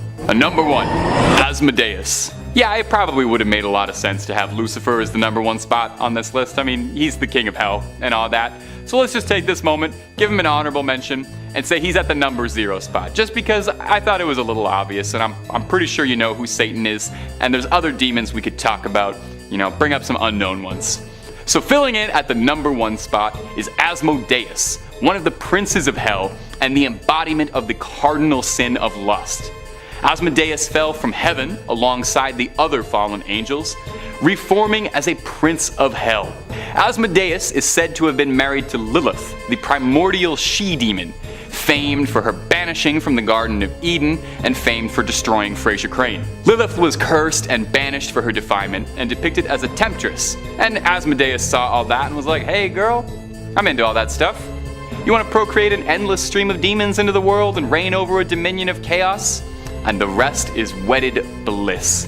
Depictions of Asmodeus vary pretty wildly from case to case. Occasionally, he's drawn as a handsome young fella, but most commonly he's depicted as a squat, vaguely humanoid creature with a rooster leg, the tail of a snake, 3 heads, comprising of a bull, a goat, and a scruffy demon head as the center. Asmodeus presides over lust with the help of his beloved Lellus, and the two tempt humans with madness and desire to ruin people with lechery. Somehow this wasn't enough for Asmodeus though, as some stories also describe Asmodeus as having command over the betting halls of hell and is responsible for tempting man's souls towards gambling. So what I am hearing from this is that Asmodeus probably parties harder than any demon out there. Number 5. Mammon. There's nothing wrong with wanting a little, right? It's nice to want. Nothing better than having a little money and power. For most of us who weren't born into a Fortune 500 lineage, it might be a little bit tricky, unless you got a little bit help. Maybe like from Mammon, the embodiment of human greed. You know, he's actually a lot more generous than his position as greed demon might suggest. You know, you don't have to do too much. If you just give over your eternal soul and pledge yourself to an eternity in his service, he might reward you with great riches. That's a pretty solid transaction. Mammoth is thought to originate from an ancient word for wealth, and it's thought that this is where Mammon was first born from. He was mankind's inherent desire for wealth and greed, twisted out of subconscious want. The Gospel of Luke and Matthew both directly quote this, saying, "You cannot serve both God and Mammon," meaning you can't have a pious life and also find yourself on a quest for massive wealth, and later taken literally to mean you can't serve one of the 7 princes of hell if you worship God. Mammon is greedy. Makes sense? He's real greedy. It's said that of all the archdukes and princes of hell, Mammon is more concerned with staring at the gold pavement than any of Lucifer's rebellion or business of the heavens, taken to mean that Mammon doesn't really concern himself with anything that doesn't involve cold, hard coin. He is on that grind set 24/7. The demon of greed has taken many forms over the years, with his most consistent depiction being that of a fairly normal-looking humanoid, looming over his subjects in a giant golden throne, looking down on those who would call for his aid. He's also associated with a wolf, and is believed to be able to take the form of one for his dealings on Earth. It's said that part of the arcane ritual to evoke Mammon's spirit is to imagine your spirit as a golden wolf calling out to him. If you do invoke Mammon, just be sure you're being reasonable with what you ask for. You never know what happens if you get too greedy. Beelzebub. It's said that when the rebellion began, Lucifer fell from heaven and was cast out alongside the other fallen angels. Well, who were the lesser-known fallen angels? Beelzebub is an obscure demon, but a threatening one nonetheless, and a very difficult name to pronounce. In the Testament of Solomon, the demon Beelzebub introduces himself as a threat to God's will, and anyone who serves God. Beelzebub rules over some dominions of hell, serving as one of Lucifer's trusted lieutenants. He was originally an angel, but unhappy, and when cast out with the rest of them, fell to earth, disfigured and vengeful. As he fell out of the kingdom of heaven, the other angels desperately grabbed at his wings to try and retrieve him. But instead of restraining him, the process ripped his wing from his back, leaving Beelzebub with a singular, dark, monstrous red wing. Although, I doubt he minds much, because to be honest, that sounds sick as all hell. It probably works really well for his demon aesthetic. Beelzebub presides over the pits of Tartarus, a unique dimension in hell originating from Greek mythology as a depth of the underworld. Beelzebub is a powerful sorcerer, boasting to King Solomon that he's far superior to the prophet Moses in every way. He brags of his sorcery and magic, being able to shift ideas and human perception in his favor, conjuring miracles, wonders, and form signs to humans, and is even able to bestow his gift to humans in exchange for favor. Beelzebub takes a particular personal pleasure in torturing God's servants out of his twisted malice for the heavens above. Thankfully, Beelzebub's cruelty was his undoing. When Moses parted the Red Sea, Beelzebub wanted to be there to see it in person, or in demon, I guess. When the Red Sea closed yet again, Beelzebub was trapped inside a pillar of air. But Beelzebub is confident he will return again. Number 3. Samael. Samael is one of the more interesting entries on this list, namely because depending on the text cited, he's either an archangel of heaven or a fallen angel serving in hell.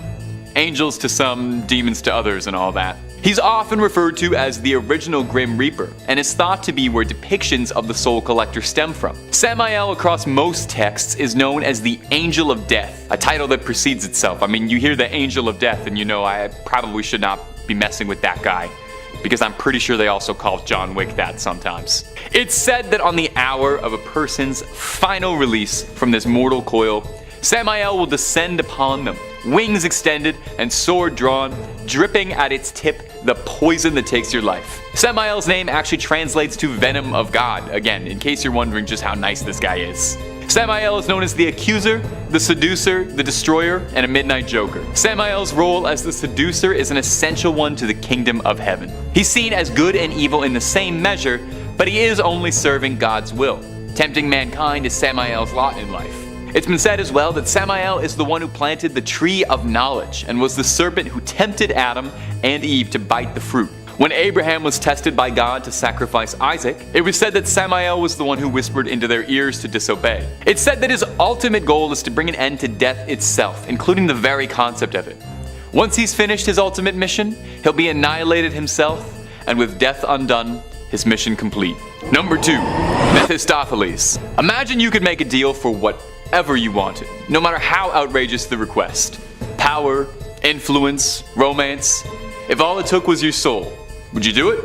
Well, that's the offer Mephistopheles is prepared to make you. One of the most sinister servants in hell, Mephistopheles, or Mephisto as he's sometimes referred to, is one of Lucifer's right-hand men. Responsible for bargains and deals involving human souls, Mephistopheles takes a great sickening pleasure in luring wayward souls downwards to the underworld. If Mephistopheles has already made himself present to you, I'm afraid it's already too late to you. He doesn't go out of his way to corrupt and tempt the innocent the way other demons do, but rather he finishes the job for those who've already begun to falter on a path they can't return from. In some instances, Mephistopheles' role changes slightly.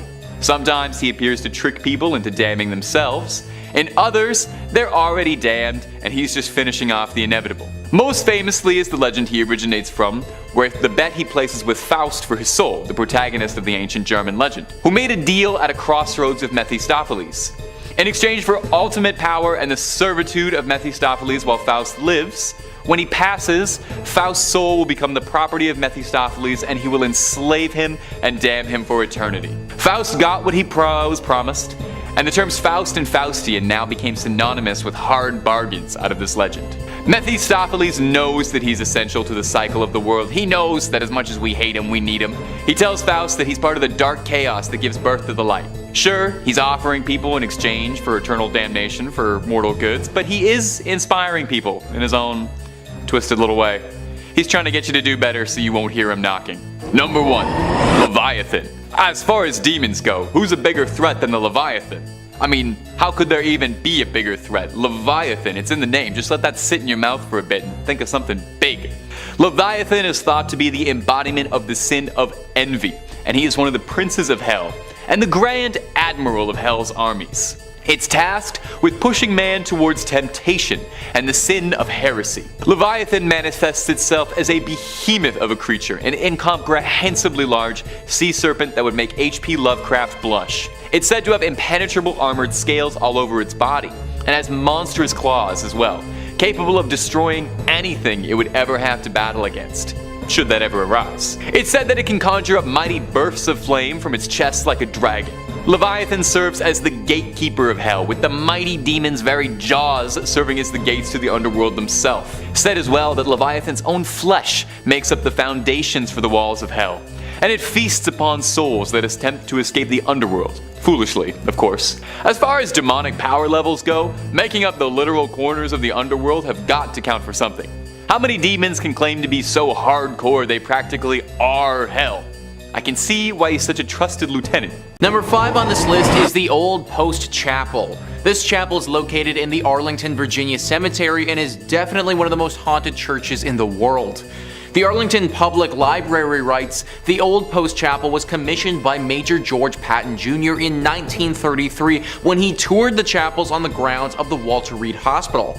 Patton told Post Commander Colonel Kenyon Joyce that the new chapel should combine the functions of a principal chapel with those of a mortuary chapel in one building.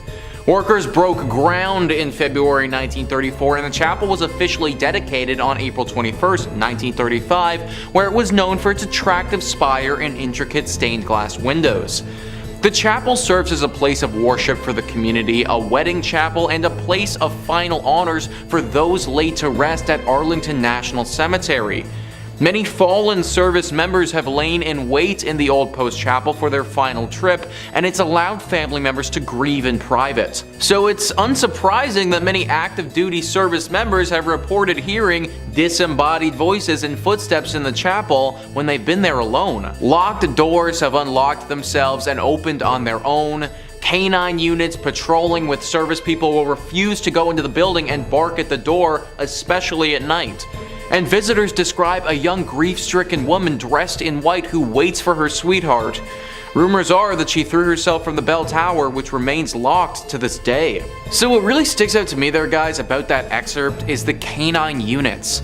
Dogs not wanting to go into this place because they're scared. You ever notice how animals can get skittish when a big storm is coming or something like that? Well, they sense these things and they pick up on stuff that humans just don't. I personally imagine that they probably have a similar ability with spiritual presences or anything of that nature. Also, considering how many people have been laid to rest here, it's no wonder why this place would be as haunted as people are claiming it to be. If you're going, then definitely pray before entering, but don't be scared to just avoid it altogether either. Number 4 on this list is the Abbaye de Mortimer. This abbey was a whole thriving community at one point, but now it's a total ruin of its former self. For the purposes of this video, we're going to be zeroing in on the place of worship that they had at this spot and looking at how haunted that is. And let me tell you, it's pretty freaking haunted. In the 15th century, this place was booming and one of the brightest communities in France. It really looked like it was on the come up. But fast forward 200 years later, and things had really fallen off.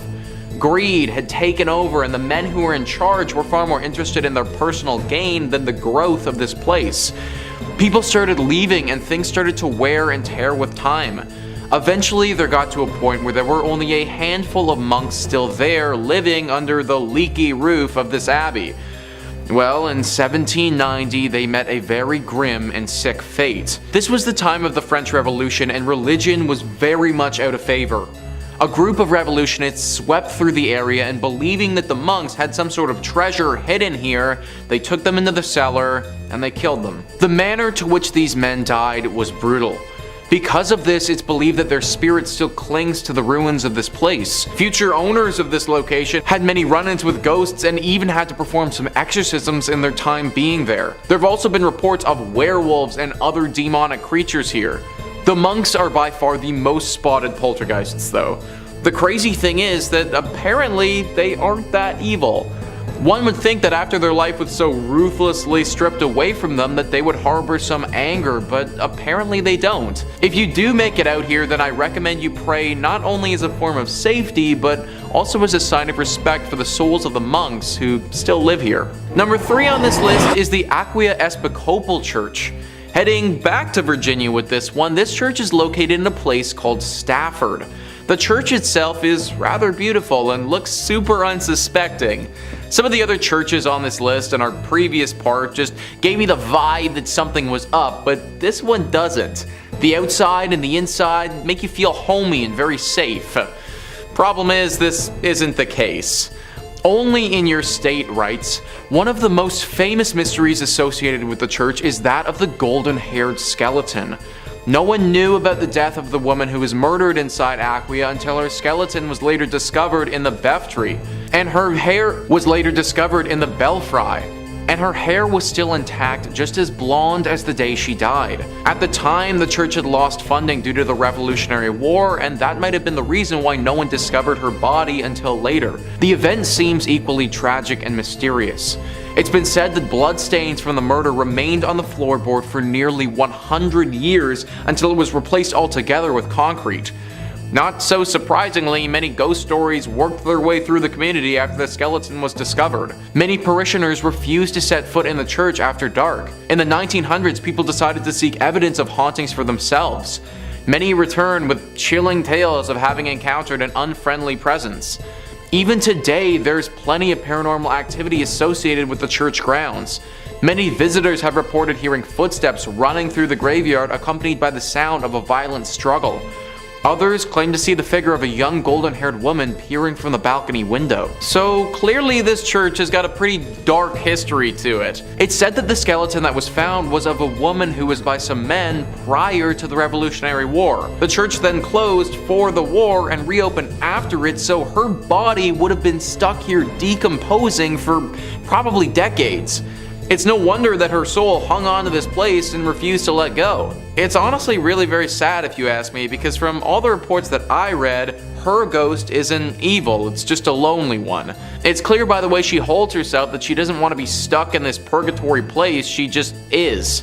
Similar to our monks, you should pray as a sign of respect before entering this church if you do ever go. Number 2 on this list is the Borley Rectory. This is sometimes referred to as the most haunted place in all of England, so it definitely deserves a spot on our list. The Rectory, which for those who don't know is a Church of England, was built in 1863. For a bit over 50 years, nothing out of the ordinary or spectacular happened here. It was just a normal rectory. The horror stories didn't take place until 1929. A journalist named V.C. Wall was with a photographer in the woods nearby the rectory taking pictures one evening when they saw the weirdest thing. Apparently from the outside, the rectory looked as if it had a light on within it, but the second that you walked inside, that light disappeared. This phenomenon baffled both of the men, and they thought that something paranormal might be happening. Wall also reportedly said that he saw a nun that evening, or what looked to be the ghost of a nun, walking in the garden. After they told people about this story, some ghost hunters came forward and provided an explanation. Back in the 1300s, there was a monastery here. At this monastery, a monk had a relationship with a nun. This was found out and resulted in deadly punishment for both people. The nun got it particularly bad though, because she was bricked up alive in the convent walls and left there to die. The story from V.C. Wall brought this place to the public's attention, but apparently ghost stories have been told here from long before as well. Sightings of paranormal creatures have been seen and talked about dating back before the rectory was even built on this land. Clearly this whole area is just inherently cursed, and this rectory just happens to be built on it. Strange rapping sounds, bells ringing, objects moving and flying around without anybody touching them. These are all very common sightings at the Borley Rectory. The ghost of this nun is also a regular character here, making herself known to newcomers quite often. If you happen to get really lucky, then you may also see a ghost coach with 2 horses and a headless coachman. Maybe lucky is kind of the wrong word to use here, but this sighting is a lot rarer and doesn't come out to everybody. Either way, the Borley Rectory is way too haunted and should probably just be avoided at all costs. And finally, number 1 on this list is St. Paul's Episcopal Church. This church and the grounds that it resides on is haunted by a number of different ghouls. It's located in the Florida Keys and has seen many a tragedy in its days. Whether it be a hurricane, a great fire, or other natural disasters, this church has pretty much been through it all. Ghosts and Gravestones writes, "The most well-known haunt of St. Paul's Church Cemetery is that of a man in 19th century attire who appears as a flimsy white vapor. Many believe that it's the spirit of Fleming himself who seems upset. Is it because his gravesite was disturbed so many times throughout the years by all the reconstructions? Nobody knows for sure, but his apparition has startled many. Another spirit that seems to roam the graveyard is a sea captain who appears to take great pleasure in frightening visitors. And beware of the ghost of a man who was legendary for driving the pirates out of Key West. His spirit is angry and ready to taunt, and those who've encountered his apparition say that even on a day when the weather is calm, violent winds come rushing through a tree that sits right next to his grave." John Fleming, the ghost that they talk about there, was the initial owner of this land and died on the property. His wife donated said land to be used for the church, but apparently her husband's spirit never left. The story behind the sea captain is unknown. Why he's come here or what happened to him is all a mystery.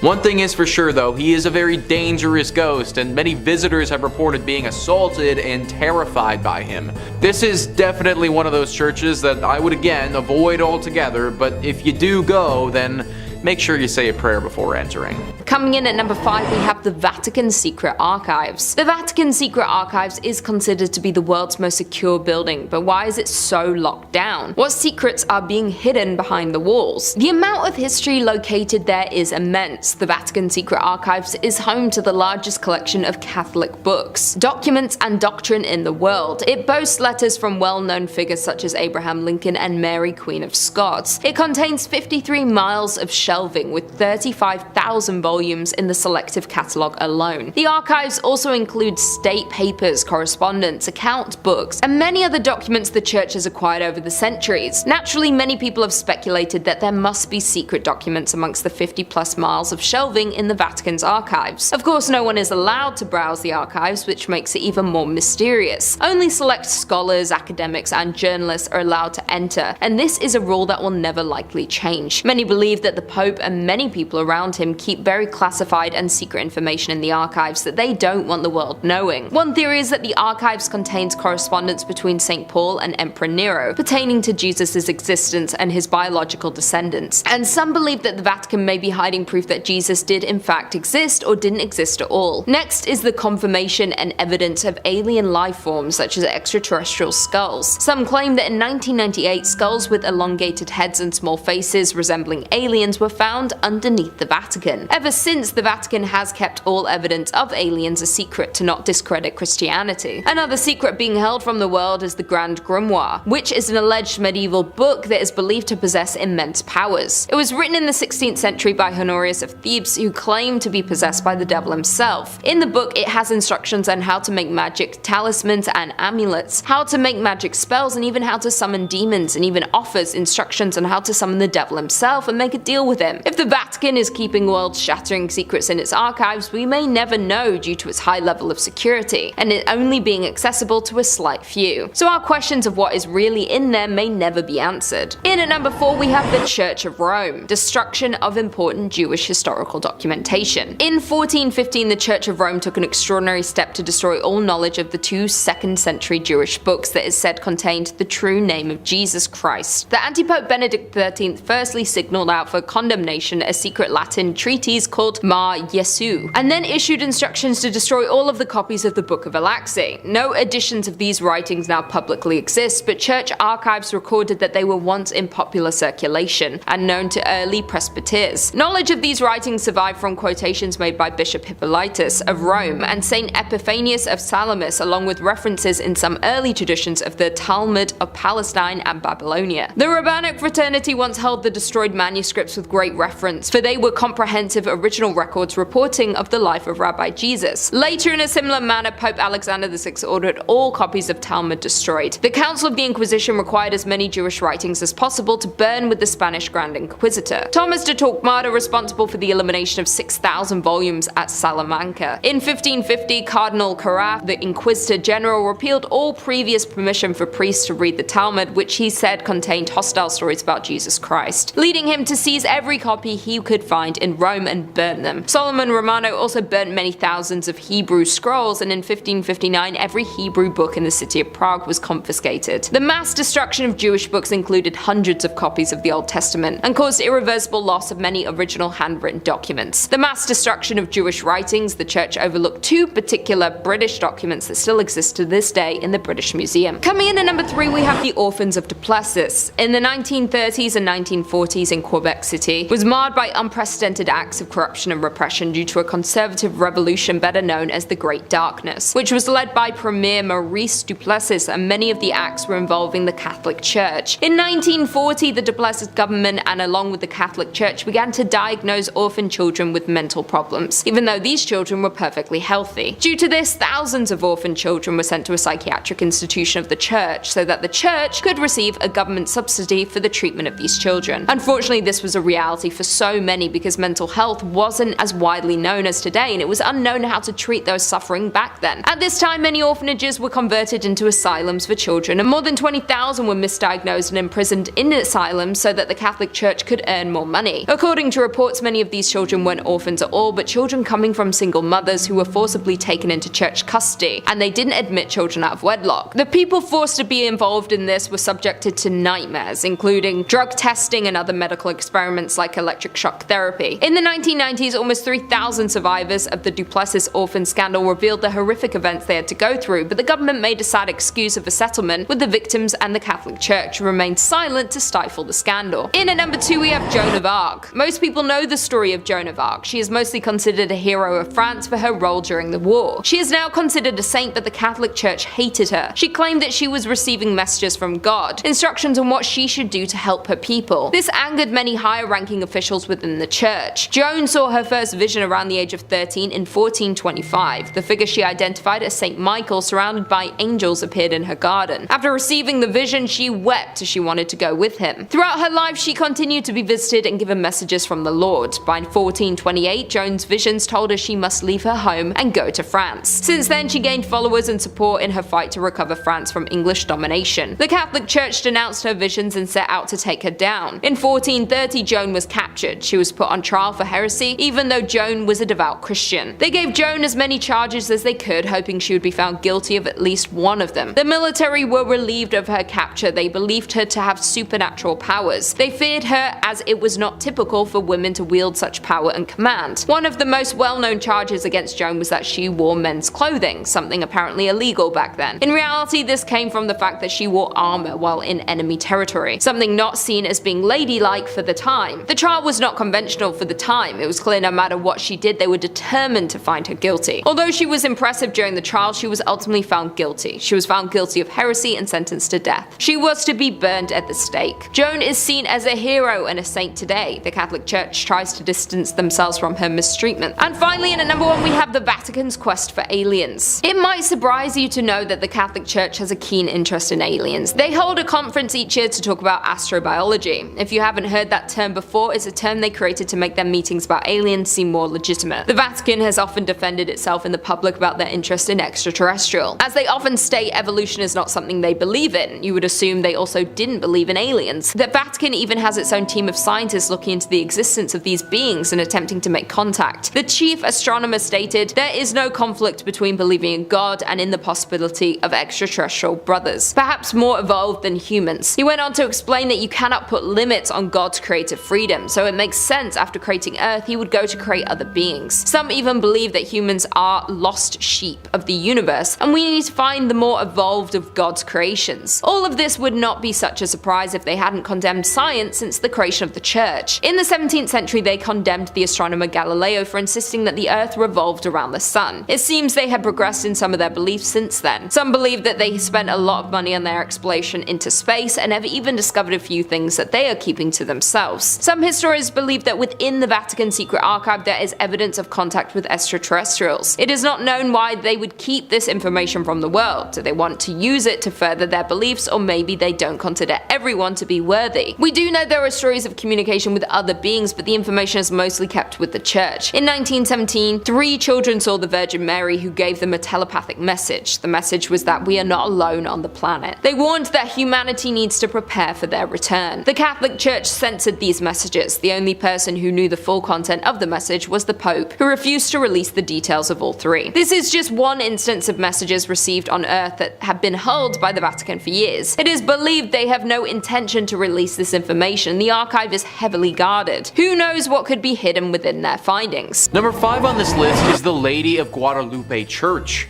This church is located in New Orleans and is known to the locals as being one of the most haunted spots in the whole city. This location hasn't always acted as a place of worship, but for a long time was a chapel that you really didn't want to end up at. That's because for the longest time it was actually called the Old Mortuary Church. As I'm sure that you can probably guess, the crowd that entered this place wasn't the liveliest. In fact, using the word live to describe them is just flat out incorrect. New Orleans was hit hard many a time with epidemics, with yellow fever being especially bad. There were times during the city's history where the dead were too many to handle and they had to go somewhere. Enter in the Old Mortuary Church. Thousands upon thousands of bodies have went through these doors over the years. In fact, for the longest time, the only people this place saw were the pastors who were here and the countless dead. Everyday citizens were too scared to come here for fear of catching the disease and wouldn't even risk going to see their departed loved ones. Obviously, all this death has left its ghostly mark. Eventually, it was turned into a full-fledged church that people attend, but not before the spiritual damage had been done. Nowadays, the spirits of some of those who died during this harsh period in New Orleans history still haunt the area. Glowing orbs have been seen by those who frequent the church, floating around at nighttime. Subtle and faint moans can be heard echoing throughout the walls, as if the moans themselves were wind blowing through the church. The ghost of a man has said to approach people from time to time, claiming he needs help and that he was never sick to begin with. This is definitely one of those churches who's seen its fair share of tragedy over the years, and it shows. However, believe it or not, it may not be the most haunted church in New Orleans, but more on that later. Number 4 on this list is St. Helena's Chapel of Ease. This chapel is located in South Carolina and is a ruin of its former self. A website all about Beaufort, South Carolina writes, "The chapel was destroyed in a horrendous forest fire that happened after the Civil War.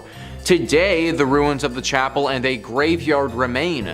The vault still remains out of order to this very day. The planters left St. Helena with the arrival of Union forces in 1861, and the church never regained its stature. Some stories relate that Union soldiers used it for services during the war, as well as Northerners who came to the area after the war to educate and train the former slave population. The door of the Fripp's vault was ruined by the soldiers, and at some point it was decided to brick up the entrance. According to the story, workmen did a very good job of sealing the vault, only to return the following day to find the bricks removed and neatly stacked beside the mausoleum. This had occurred many times. Convinced that the supernatural was at work, the job remained unfinished. Local authorities had assured that no one had been in the area the previous night long enough to complete such a task. Today, the vault remains empty. The door is half sealed by bricks. One might find the experience of looking into the vacant vault more than a bit unsettling, if not downright eerie. Ever since that moment, regular ghostly sightings have been reported here. A woman dressed in 18th century clothing carrying a child through the graveyard is one of the most frequent apparitions that takes form. People have also talked about hearing people singing here even though they'll be completely by themselves. Usually these songs sound like church songs and are quite beautiful actually. Also, just a general feeling of uneasiness has been reported at this spot very often. This place clearly has a very strong spiritual presence, and I'd highly recommend giving a prayer before entering it. Number 3 on this list is Nidaros Cathedral. Located in Norway, this is referred to by locals as the most important Norwegian cathedral and also the most haunted. Taking a look at this thing on the outside, it's certainly very beautiful, but also gives me some serious haunted vibes. And those vibes are well founded. The church was finished being built in 1300 and is directly in the center of the city of Trondheim. It's certainly been around for a large part of Norway's history, however the hauntings at this church have been pretty recent relative to how long it's been around. It all started in 1924 when Bishop Mary Gleditsch saw something pretty scary and gruesome. The ghost of a monk who had a massive slash directly across his neck. This monk has been spotted haunting the church ever since, but the weird thing is, nobody knows why. Historians have combed through Norway's history and can't seem to find a time that any order of monks would have stayed at this church. Now at the end of the day, this doesn't mean that having a ghost monk is impossible by any means. It's totally possible that a singular monk just happened to be at this church for some reason and through some tragedy died, or by the nature of that cut was potentially... Whatever his reasoning for being there, he certainly is. Many visitors have spotted him, and some have said that they've seen him playing the organ in the church before. Number 5. St. Mary the Virgin Church. Clop Hill, England. I gotta say, that sounds like it's a fake place, like where Sir Topham Hatt lives. Well, not only is it real, but it's home to a bone-chilling haunted church, St. Mary the Virgin Church. Now, St. Mary was built in 1350 outside the main settlement of totally real place Clop Hill. Traditionally, churches are built facing the east. I didn't know that. It's so it can align with the sun rising, which in Christianity is associated with heaven and the Messiah. Churches have their altars facing east, so you pray in that holy direction.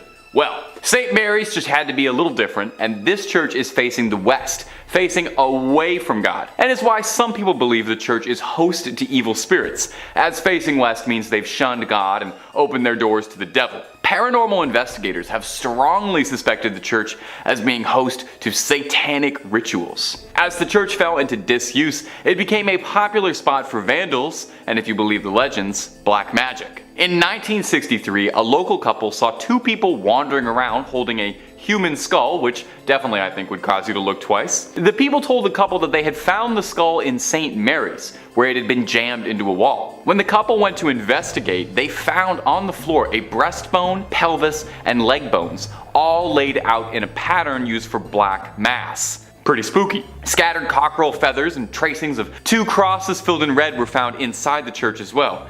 And as if that wasn't slightly unnerving enough, they also found that 6 graves of women in particular had been tampered with as well. All signs seem to be pointing towards some dark rituals happening at St. Mary's Church. Common sightings at the St. Mary's Church range from smaller scale things like strange screeching during the night or hearing the bell going off despite being long abandoned, and the more threatening reports seeing tall, dark figures wandering the ruins of the church, perhaps getting themselves ready for another ritual, or perhaps they've been contacted by a ritual and are arriving. Only thing I know is I won't be checking out the midnight mass there anytime soon. And if you're interested in way more scary stories of all manners, cryptids, conspiracies, churches, hauntings, aliens, we've got a little bit of everything at Top 5 Scary. So click on through, find something to get cozy with, and subscribe, and make sure you hit that bell so you catch all of our videos as they drop. But do all that stuff at the end of this one, okay? Because we got way more haunted churches for you coming right up. Number 4. Our next entry on the list today is going to be the Aquia Episcopal Church. And if you haven't said that, try saying that 10 times fast. I dare you. Located in picturesque Stafford, Virginia. The church has 200 years of history to it,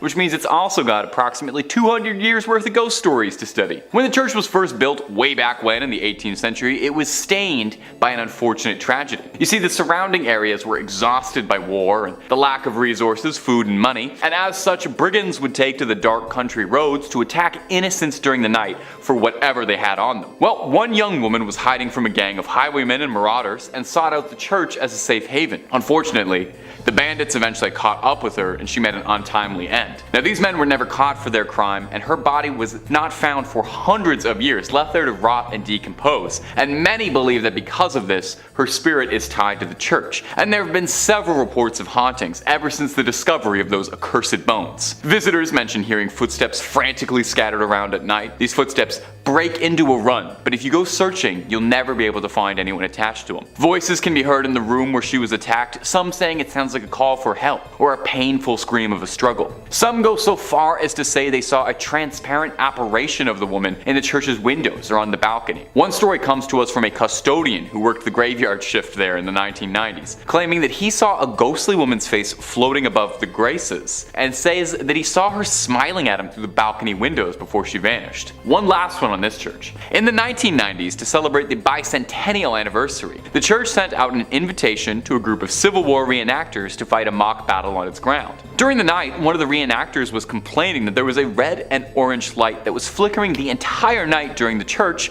that prevented him from sleeping. The man explained this to the father of the church, and the father explained back that there was no electricity in the vestry, and that the light must have been the spirit confused by why the Civil War had started up again. Imagine, you're a ghost, you're already out of time, and then you look outside and you see guys from your time? My little ghostly sense of the world would be so thrown off. I would have to buy a new ghost calendar.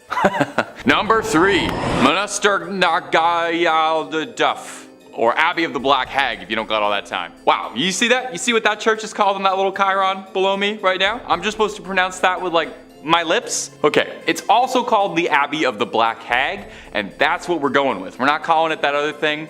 I'm not doing that. Black Abbey of the Hag, only name this church has ever gone by, and it was built in 1298. And it was one of the well-known medieval convents in Old Ireland. The remains of the abbey still stand today in a secluded valley, making it already mysterious and supernatural place just that much more supernatural and overgrown and spooky. I mean, the place is called the Abbey of the Black Hag. You don't name a place that unless it's extremely haunted or if there's like a cool boss fight or something there. Sounds like it's straight out of Dishonored. It's believed that the last abbess, horrible word by the way, in charge of the abbey practiced witchcraft, and in the scary way, okay? She brought death, misfortune to the surrounding areas. Pope Martin V condemned the abbey. not being down for witches at all. The accused witch left to live out in the damp, deserted abbey by herself, which she probably loved because it sounds scary. Over time, her skin blackened, her hair furled, and her soul twisted, leading to the place being renamed the Abbey of the Black Hag. And if you can believe it, there's actually more to this one. The Count and Countess of Desmond once called the abbey home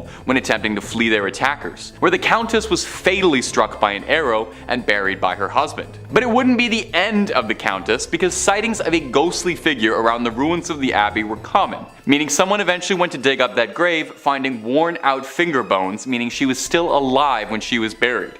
It's said now that a woman's panicked shrieking can be heard in the early hours around the abbey. Number 2. The Borley Rectory. The Borley Rectory is an old London estate that has the unique distinction of being considered the most haunted building in the United Kingdom. No big deal, or anything.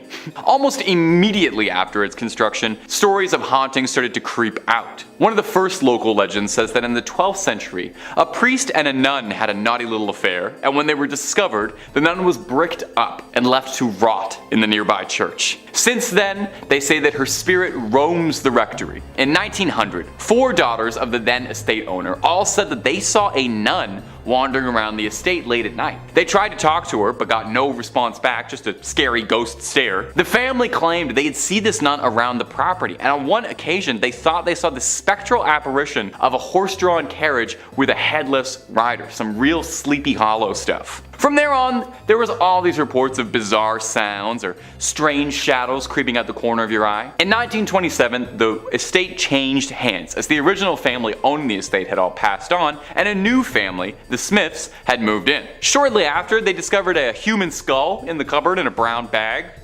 Which is not a great housewarming gift, to be honest. They reported poltergeist behavior, unexplained footsteps, lights flicking around them, and the same sightings of headless specters. Now, they only lasted 2 years, not being down for any of the hauntings or skulls in cupboards, any of that business. And the next family, the Foysters, didn't have much better luck. They had objects flying around their home, and on one occasion claimed their daughter was attacked by something truly horrible. They moved out as well. And the last owner of the rectory would be Captain Gregson, who accidentally lit the estate ablaze while unpacking, although insurance claims they think the fire was started intentionally, perhaps in a desperate attempt to cast away whatever evil has been trapped in the Borley Rectory for so long, or perhaps he unintentionally unleashed it out into the world.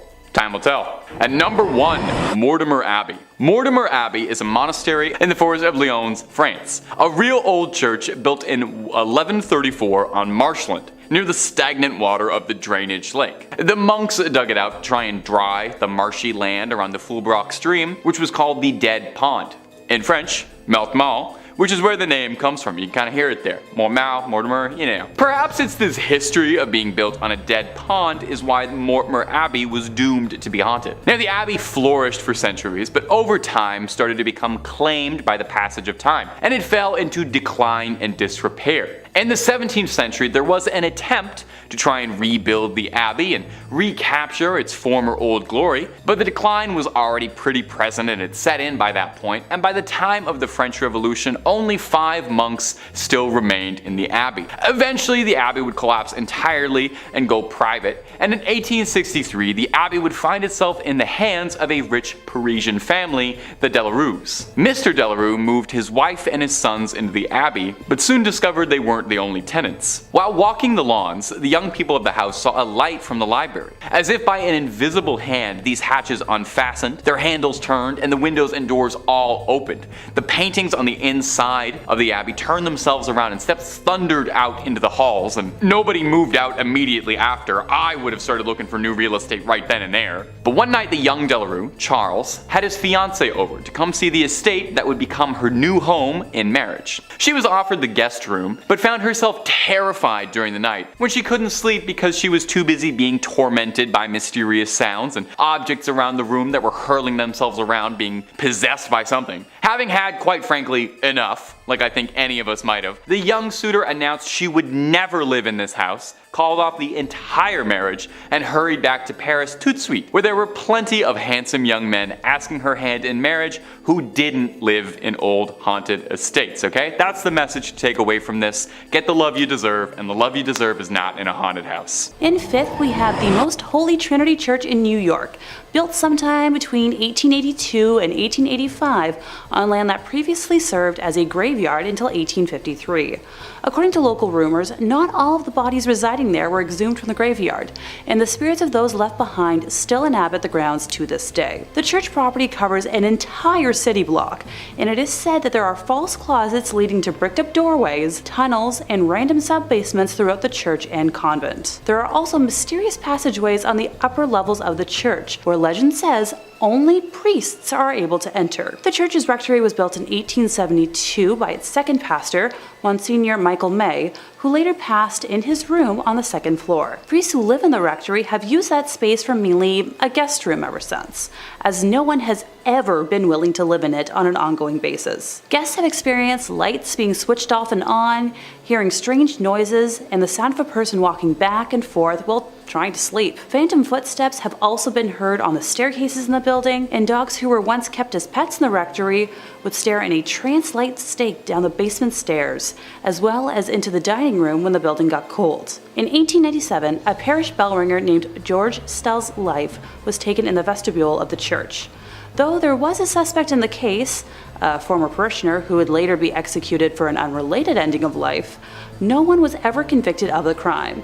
The red fluids of Mr. Stell's, as well as the red handprint of the killer, is believed to still be on the wall in a stairway leading to the bell tower. George's ghost still roams the church and is believed to be the reason why the bells will ring suddenly, vowing not to leave until his death has been solved. Moving on to our fourth place position, we have the Aquia Church of Stafford, Virginia. While the congregation was established in 1711, the physical parish wasn't built until 1751. It was a gorgeous brick building built on a peaceful hilltop with a two-story crucifix floor plan, which otherwise known as a cruciform, which was considered a rather unusual style for colonial churches. Aquia was built to replace two earlier sites of the Overwharton parish, which were constructed around 1680. The inside of the church burned down in 1754 and was not rebuilt until 1757. It was then shut down from the Revolutionary War until the Civil War due to lack of funding, before reopening as a stable, campsite, and hospital for Union forces. It was during this closure that a young blonde woman was traveling the dark country roads, rural Stafford County, when a group of highwaymen accosted her. This time period was full of exasperated uncertainty from the war, and with it a severe lack of resources, food, and money. Men would wait hidden on the side of roads to steal the valuables from people walking or riding by their hiding spots. She ran from the men to the sanctuary of the church, but was only able to hide for a little while before they broke inside and ended her life. Her body was hidden in the tower, and the men were never caught. It wasn't until after the Revolutionary War ended in 1775 and the church was ready to reopen for services that what was left of her was discovered. A skeleton with golden blonde hair that was as intact as if she had been freshly slain. The red fluid that spilled on the floor from her death was impossible to remove. Despite using every trick known to man, the stains remained in the tower for well over 100 years, until during a modern renovation when the redness was covered up by concrete. With the facility still being in use today, members of the church have mentioned hearing footsteps walking around at all hours of the day and will break into a frantic run around the church at night, but no one is there. Noises can be heard in the empty tower, with some saying it sounds like a struggle, others describing a groan, whistle, or even a call for help. Many have also mentioned seeing a transparent woman in the church's windows, on the balcony, or even in the graveyard, dubbing her Blonde Beth after the hair of the skeleton. In the 1900s, brave people would try to stay overnight at the church, but were chased away by what they described as an unfriendly presence. A custodian working in the graveyard saw a ghostly woman's face floating above the graves, while another man saw a woman smiling at him through the balcony windows before she vanished. In the middle of this creepy sandwich, in third place, we're taking a closer look at St. Mary the Virgin, located on the outskirts of Clophill, England. Originally built facing the west sometime around the year 1350, it's believed to have been erected on top of a leper hospital run by monks. I'd like to take a moment to note that it was built in the quote-unquote wrong direction, with churches traditionally facing east, the direction from which the sun rises, which is associated with the location of heaven and the return of the Messiah in Christian religion. Altars inside of these holy buildings would face in the eastbound direction for prayers. Some have claimed that because St. Mary the Virgin faces away from God, it thus opens its doors to hell, and ergo responsible for the tale I'm about to tell. The building was abandoned in 1848 when the rector at the time made the decision to have a new church built instead of expanding the previous one, which was much needed due to the rapidly growing congregation.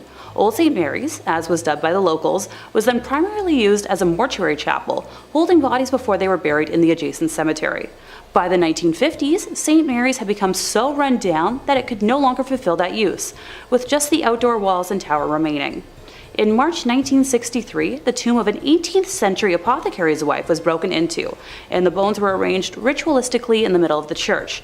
And once again on Midsummer's Eve of 1969, multiple women's graves were broken into, with bones being removed and rearranged once more. While the specific individuals involved in these acts were never identified, the arrangements found resembled those used in black mass rituals performed by satanic groups at the time. After the first incident in 1963, a rare decision was made to rehollow, or in more simple terms, re-bless the altar that was left in the building, in a failed attempt to protect the building from evil. Later that year, Reverend Harold Colthurst reported stumbling upon a group of men in the building that were in the midst of a mysterious ritual, being quoted as saying that the men were trying to communicate with evil spirits, chanting some sort of mumbo-jumbo. They were definitely in league with the devil. Modern-day visitors to the now landmark have reported seeing a plethora of ghostly figures during the day and nighttime, faint lights moving about before vanishing mysteriously, along with reports of a chilly and oppressive atmosphere even during warm days. In second place, we're visiting l'Abbaye de Mortemere, or Mortimer Abbey. It was originally built in 1134 on land gifted by King Henry I. The stagnant water of the drainage lake, which was dug out by the monks to dry up the marshy land, was called Mortemere, or the Dead Pond, giving the monastery its name. Totally not ominous or anything. The monks constructed what was then one of the largest monasteries in the world on said land. The legend says that after the passing of his only son, King Henry wanted to reform his daughter Matilda and had her locked in a room in the abbey for 5 years. The anger and hate she felt from being sent away and isolated stained and seeped into the walls of the monastery, cursing it for eternity. After her eventual release, she went on to live until 1167, when it said her spirit returned to Mortimer Abbey to haunt the area as the White Lady. She is said to appear on nights close to a full moon, moaning as she drifts through the now ruins of the monastery. Those that have seen her report that she alternates between wearing black and white gloves. If she appears to you with white gloves on, you're destined for good luck. But if she appears with black, you'll be expected to pass within a year. Alas, Matilda is not the only spirit one must worry about if visiting the abbey. When the monastery was at its peak in the 1500s, a frail and suffering woman was brought to the monks with an illness it was believed that only they could aid. It was revealed that she was possessed by the spirit of a wolf and cursed to become a werewolf for several nights. The monks chained her to a room and conducted multiple exorcisms in an attempt to eradicate the spirit. The monks were able to exorcise the evil wolf spirit or demonic force out of the woman, but it then attached itself to the grounds and walls of the monastery. Several hundred years later, in 1884, a man named Roger Saboureau was hunting in the woods nearby when he was attacked by a large werewolf. He shot it multiple times, killing the creature, but when he returned home at dawn, he found the body of his wife bearing wounds matching those he had given the wolf. People say the spirit of Roger's wife and his own heartbroken spirit still wander the area when the moon is full.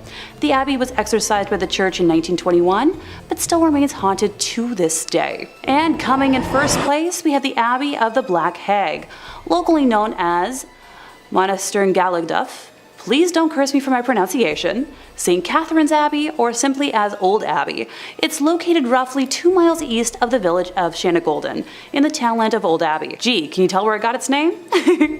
One of the earliest recorded nunneries in Ireland, with its first official record being around 1298, it was built on land donated by John Fitzthomas, and has the typical layout for abbeys of its time, with a dining hall, cells, isolated meditation areas, and other rooms still able to be identified amongst the ruins today. During the 15th century, there was a major battle for supremacy in the area between the Earl Fitzgerald and the prestigious Butler family, of which the Earldom of Ormond belonged. It got to such an extent that the local bishop was known to pray for peace between the families at masses. During one of the nightly attacks, Earl Fitzgerald attempted to get his wife to safety, but as he was pulling her onto his horse, an arrow pierced her thigh, shattering the bone and spraying red bodily fluids. As he rode on, the Countess appeared to have succumbed to her injury, leading the Earl to seek sanctuary at St. Catherine's. The heartbroken man was certain his wife had passed, so he swiftly buried her beneath the altar and continued elsewhere to find safety. As the night went on, the nuns and residents began to hear hair-raising screams and made the decision to rebury the Countess in hopes of bringing her peace. When they dug up the body, they discovered her fingers were broken and her nails had been torn off. The poor woman had been buried alive, with a very slow and torturous end of her life. To this day, it is believed that the Countess has been unable to find peace and continues to scream in anguish, waiting for her husband to save her from a fate truly worse than death. Moving slightly ahead in time, we come to the Black Nun herself. Described as one in the order that wasn't content with being humble, helping others over herself, and the servitude to God, she instead craved power. The hag had her own cell, where she worshipped Satan and performed black magic, becoming a slave to the occult. This was the highest form of blasphemy in the church, and the other nuns in the order fled the abbey, while the hag remained in her now house of darkness. To complete her rituals, the Black Nun would venture into the local community and perform depraved, lewd acts and offer sacrifices, with bones of young community members later discovered on the grounds. In modern times, visitors have reported seeing the dark, shadowy figure of a nun wandering, the feeling of being constantly watched, and a disembodied hand reaching towards them. It has been reported that flashlights cannot function in the nun's cell, and modern batteries drain too quickly to have any sort of rational explanation. Number 5. St. Clair's fingernails and her hair. Now, some people say that fingernails and hair continue to grow after the body passes away. This is commonly repeated, but actually not true, because rather it's the skin around the fingernails retracting that gives the illusion that the fingernails are still growing. I thought I would just toss in a totally unrelated fun fact you can use at a party. These fingernails aren't growing at all, because they're not attached to anybody, and they're kept in a glass box alongside some of St. Clair's wonderful curls, like the world's worst and possibly stinkiest time capsule. Now, St. Clair was often overshadowed by her more famous mentor, Francis of Assisi, but St. Clair was her own woman, accomplished in her own right. She founded her own order of nuns, the Poor Clares. Inspired by Francis's teachings when she was a teenager, she renounced the world and founded an order based on the ideals of extreme poverty and contemplation. I should probably look into this order because being extremely broke and contemplating being extremely broke is about 99% of what I do. The order spread popularity and houses of Poor Clares were established far away from her home convent in Assisi. Now, it's said that part of what made St. Clair's decision to give up the worldly life so inspiring was that not only was she blessed to be born into a family of great wealth, but oh va-va-voom, St. Clair was a real stunner. Now, you know, the depictions we have to work with may not look like much, but they called her the first Jenner for her luscious lips and flowing locks. As proof of her devotion, Frances trimmed her beautiful, extravagant hair as a physical manifestation of rejecting her former vain existence. As you can see, I'm not quite there yet. I'm still quite happy with my vain, disgusting hair. Now, someone down the line managed to get a hold of St. Clair's hair and fingernails. Maybe they were just sweeping the barber room floor. These treasures, for lack of a better word, were kept and encased in a reliquary at the basilica named in her honor. This also contains a rock crystal flask with her fingernails. Really not sure why anyone felt they needed to keep that. I'm not sure how holy these are, but hey, I'm not a saint or a bishop or a pope or any of that stuff. I'm just a YouTuber and I'm barely that even. But if you want to hear more of me narrating some of these strange and peculiar parts of the big globe we share, Top 5 Scary is the place to be. We got a little something for everyone. So make sure you click on through, like this video, subscribe, and hit that little bell, and we can keep on bringing you screams every single day, twice a day, and then some. But do that at the end of this video, okay? We got way more weird Catholic relics coming up for you. Number 4, Papal Hearts. You know, they say some people wear their hearts on their sleeves, and some people collect 22 hearts in marble urns inside a beautiful reliquary. We all have our hobbies. We all collect things. Just make sure those hearts are still in their original packaging, otherwise, you know, they're totally worthless. Well, these aren't just regular old hearts. These are the hearts of 22 former popes. Obviously they're former popes if their hearts are, obviously. At the Church of Santi Vincenzo e Anastasio a Trivia. Whew, that's a mouthful, we're not saying that again. You can find the sealed hearts of 22 popes in marble urns for all to appreciate. The popes are listed to the left of the altar, with the oldest coming in all the way from the 15th century with Sixtus V to the fresh and still beating heart of Leo XIII in 1903. Now this custom of separating a pope's organs from the corpse sounds a bit strange, or a bit Egyptian, like they might mummify them. And then this process was called praecordia, and was done to prevent decay while funeral arrangements were made, and just to test a little bit if they were worried the Pope was going to reanimate. The tradition started up in the 14th century when it was established that when a Pope passed away, they would be mourned for 9 days. 9 days, with suffrage massages being said each day. They borrowed this little schedule from the Byzantines, who observed deaths of their emperors in a very similar manner, really taking a while off. They took a whole pay period to mourn the loss, and then you dry those tears right up, get back to work. Now, this was all the rage for popes of yesteryear, very trendy, very in fashion. But Pope Pius X in 1914 had a change of heart when he expressly forbade it in his burial and will. He said, "Don't do any of that weird stuff to me." Those were his exact words, if you can believe it. Now since then, his successors have all agreed and have all done the same. But who's to say? I feel this could be coming back in fashion. Pope Francis, how you feeling? You gotta listen to your heart on this one. Number 3, the holy souls of purgatory. Purgatory, in Catholic belief, is kind of like a giant waiting room while the upper management figures out just where exactly they're going to find a good spot that's best for you.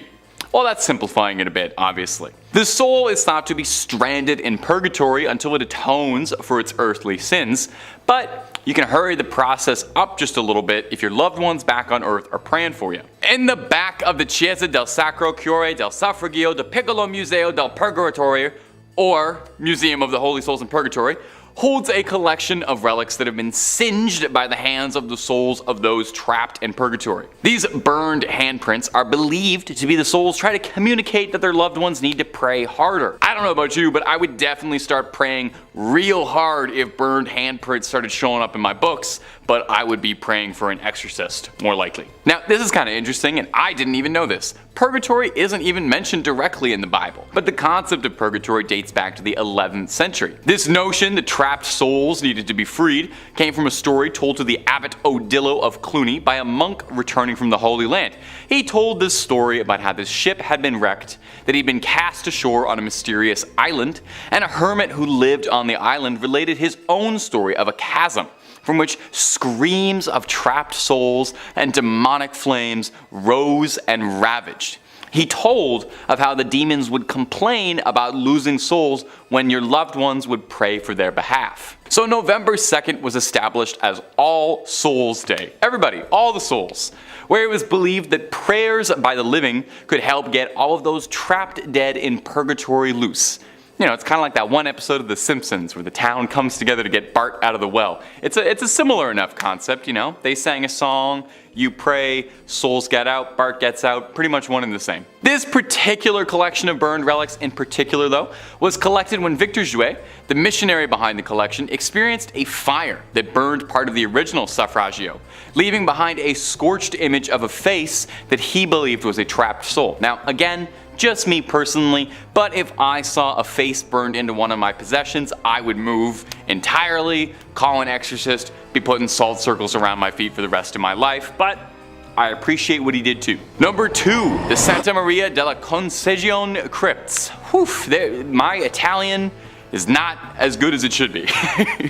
Inside the Santa Maria della Concesione crypts, as many as 4,000 friars lie here. Well, lie is probably the wrong word, as they hang here is probably a more accurate description, as these 4,000 bodies are hanging from the rafters, decorating the space of every inch of the church. Now, it might seem a bit grim or beautiful, depending on your twisted point of view. We're a scary channel, I ain't gonna judge you. There's a certain chic to it.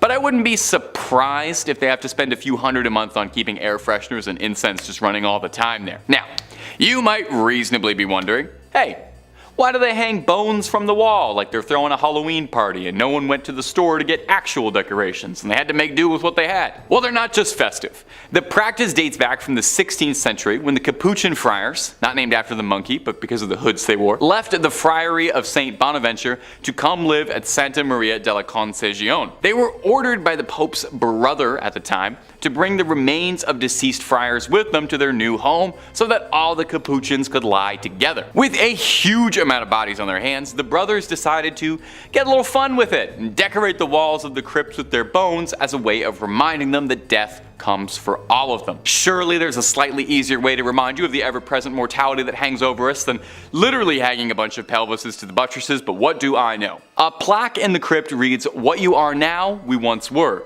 What we are now, you shall be." Which is grim.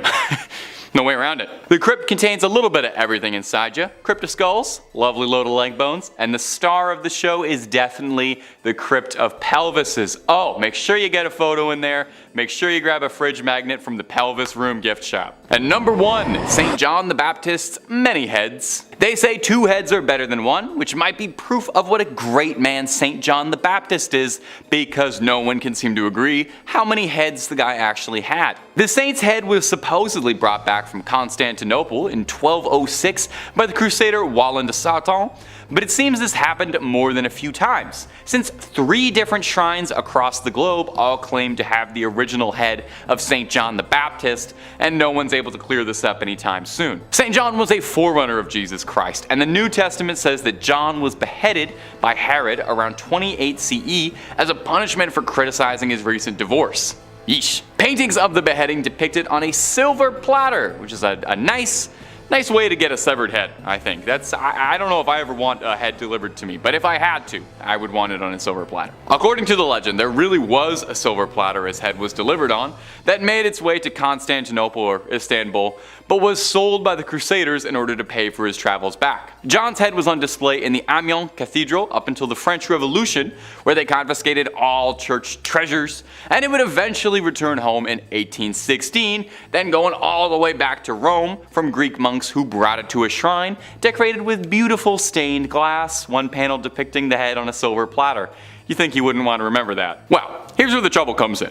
A German museum in Munich also takes great pride in having St. John's head. The Munich Residence Museum contains a bunch of other holy relics, but their most prized is the alleged St. John's head, although no one really knows how it got there. This skull is wrapped in cloth and heavily interred with gems. Now 2 would be impressive, but St. John's got a crowd worth of heads because he's got 3. His last head can be found in Damascus, Syria in the Umayyad Mosque, one of the oldest and largest mosques in the world. This relic, also not exposed, wrapped in a cloth, and is currently located in a shrine dedicated to the saint. So will the real John the Baptist please stand up?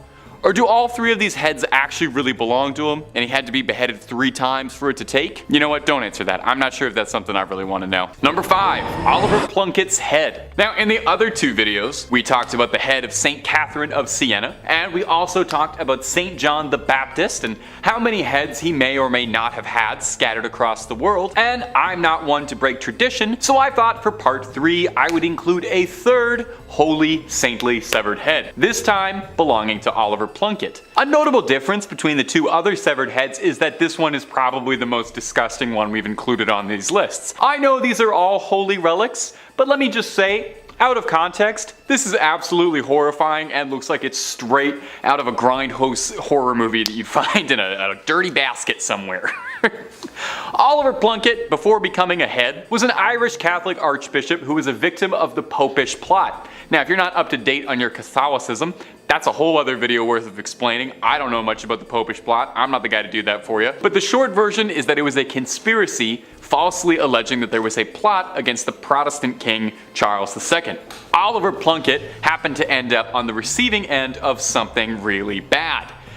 Namely, he was executed, which is pretty bad. But they really went out of their way to destroy Oliver Plunkett, his public image, his body. They called his praising of the Roman Catholic Church high treason, and his punishment was a slow and arduous death. He was hung, drawn, and finally quartered. And just in case there were any odds of him pulling through on a miraculous recovery, as a final effort, they yeeted his head into a fire, where it was rescued by a friend of Plunkett. I'd like to think I would do that for my friends. Well, after being recovered, the head was rescued and stored hidden away in a nunnery, eventually brought to Ireland in 1995, where he's now kept on display in the National Shrine to the Saint. He was canonized for his troubles, and he is the first new Irish saint in about 700 years. It's high time for some new blood, I think. So, you can go, you can pay your respects to him, and maybe offer him some skin cream, because that skin's looking a little dry. And if you're looking for more creepy videos on weird relics or all sorts of strange things, Top 5 Scary has all of that and then some.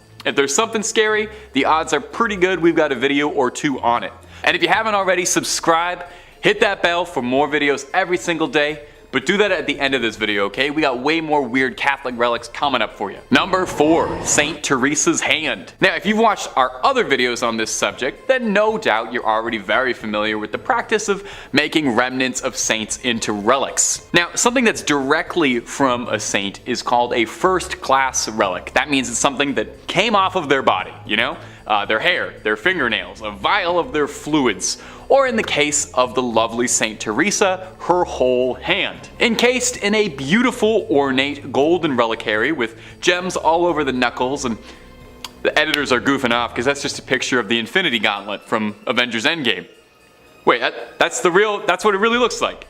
Yeah, it seems that Marvel Studios was more than inspired by the incorruptible St. Teresa's hand when designing the weapon that would give Thanos the power to wipe out half the universe. Throw a comparison pic of them side by side, they're almost indistinguishable. I'm not 100% certain if there's any symbolism or connection there, but I'm sure St. Teresa would love to know she was involved. She was a huge fan of the Marvel Cinematic Universe and all the things they do. When St. Teresa of Avila passed away, the sisters of her convent buried her with the hopes of keeping her holy body with them. 9 months later, she was exhumed, only to discover that her body was intact.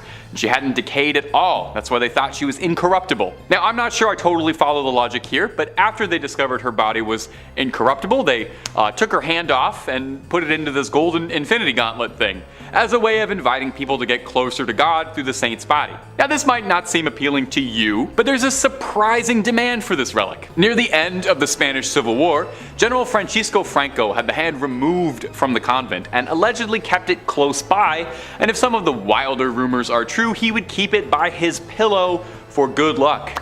You really gotta hand it to him, he was a devout follower of the faith. Today, you can find the hand in Iglesia de Nuestra Señora de la Merced in Ronda, Andalusia, and you don't even have to rip a stone out of the Vision's forehead to get a good look at this gauntlet. Number 3, the Veil of Veronica. Now, on these lists of holy relics, we've had all sorts of strange things. We've had fingernails, teeth, dried up hands, we got milk coming up later.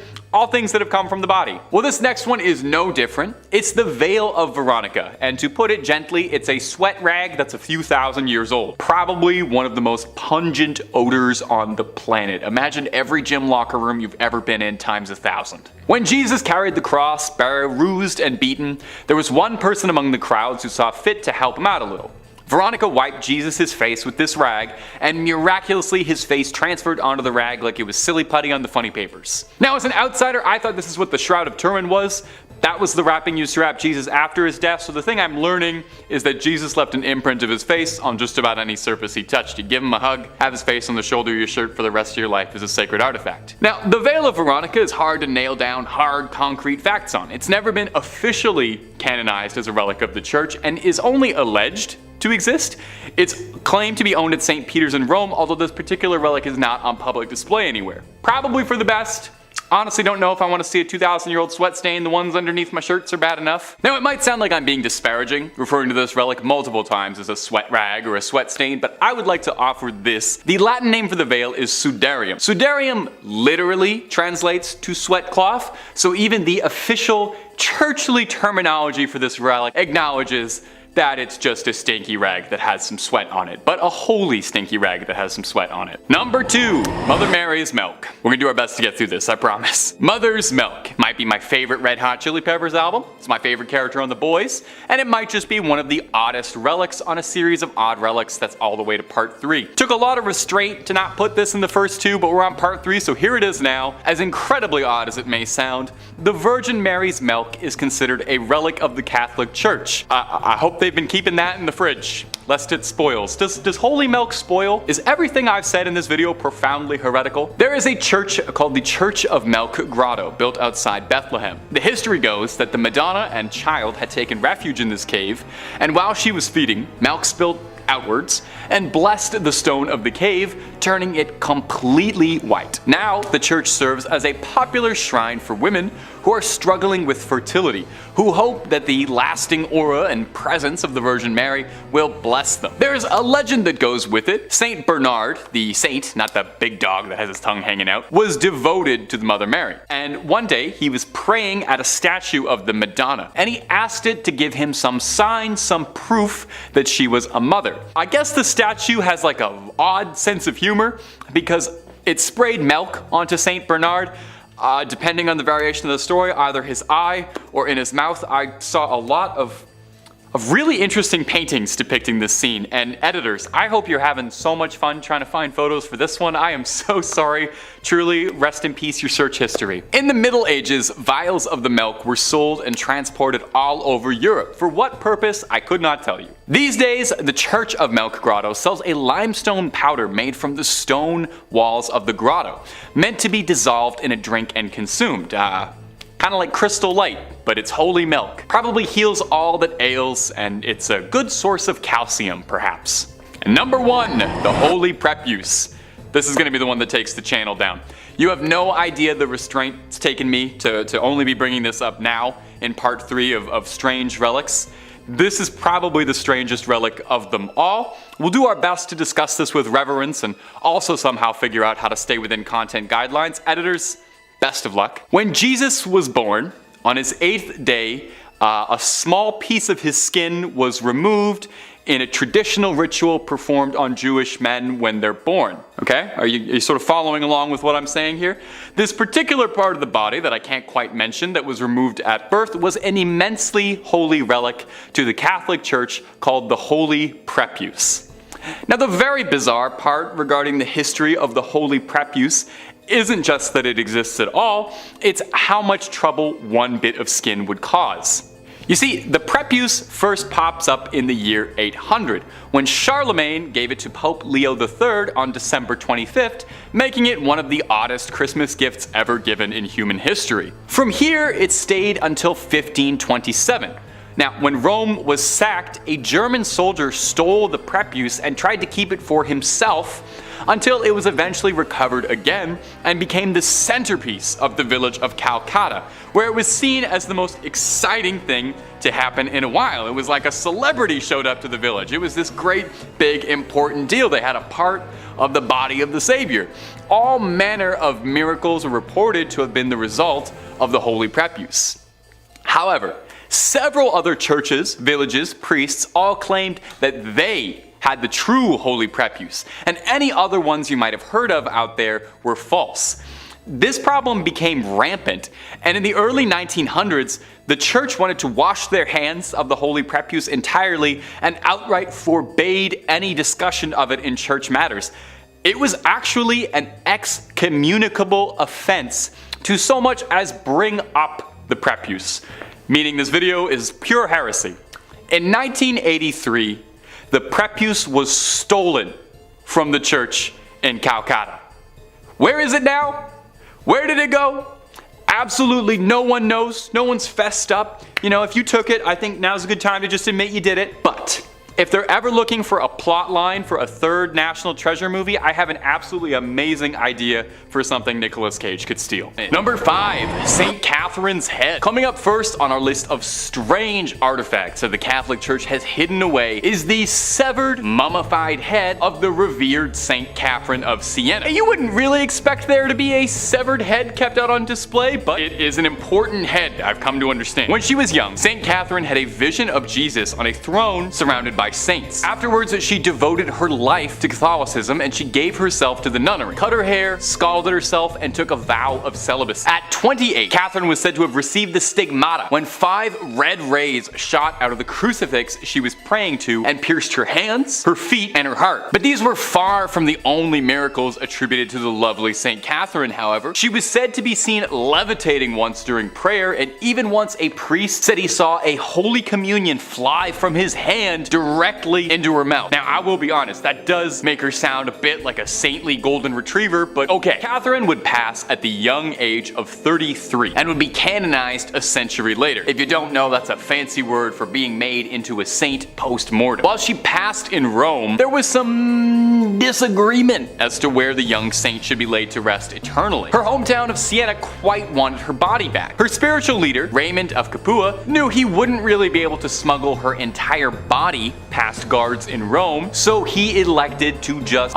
take her head in a bag, which normally would be terrifying behavior, but it's good here. The story goes that when the guards intercepted Raymond, he prayed to Catherine, and when they looked inside his sack, they found naught but a collection of rose petals and not a severed head. Her final miracle. Now, the head was placed in a reliquary. That's a difficult word to say, especially on a teleprompter. The head was placed in a reliquary where it still remains today, and you can go and pray to it, and I promise it's not gonna blink or anything at you, even though it looks like it just might. And if you're looking for way more stories of creepy relics locked away, haunted object, cursed things, cryptids, conspiracies, aliens, the whole scary 9 yards, Top 5 Scary has all of that and then some. So hit that little bell, hit subscribe, and make sure you do not miss a single thing. Do it after this video, okay? We got way more creepy things locked away coming up for you right now. Number 4, the Grand Grimoire. Our next entry has been formally referred to as the Gospel of Satan and is said to be a cursed book whose knowledge had to be sealed away to protect humanity. So this might be the most deadly book ever published after Hop on Pop. The Grand Grimoire, who is said to have been penned by a priest in the 16th century who was possessed by a litany of demons who compelled the man to put their knowledge to paper. Acting as a scribe for these demons, the man wrote everything they knew about dark incantations, spells, instructions on how to cast rituals, ways to bind a demon to you to make it your little minion and do your bidding. Wait, a demon gave instructions on how it wants to be bound to a human? To serve humans? Freaky little demon. That's not all too. There is a step-by-step recipe for a little necromancy if you're down to dabble in some dark arts and make some bones dance to your rhythm. The book really covers all the fun stuff you have been told not to do. It's not just brimstone and hellfire neither. There's rituals to help manipulate luck, how to conduct a seance, and I actually think this is adorable. There's even ways to make people love you in there. But dating tip from old Tay,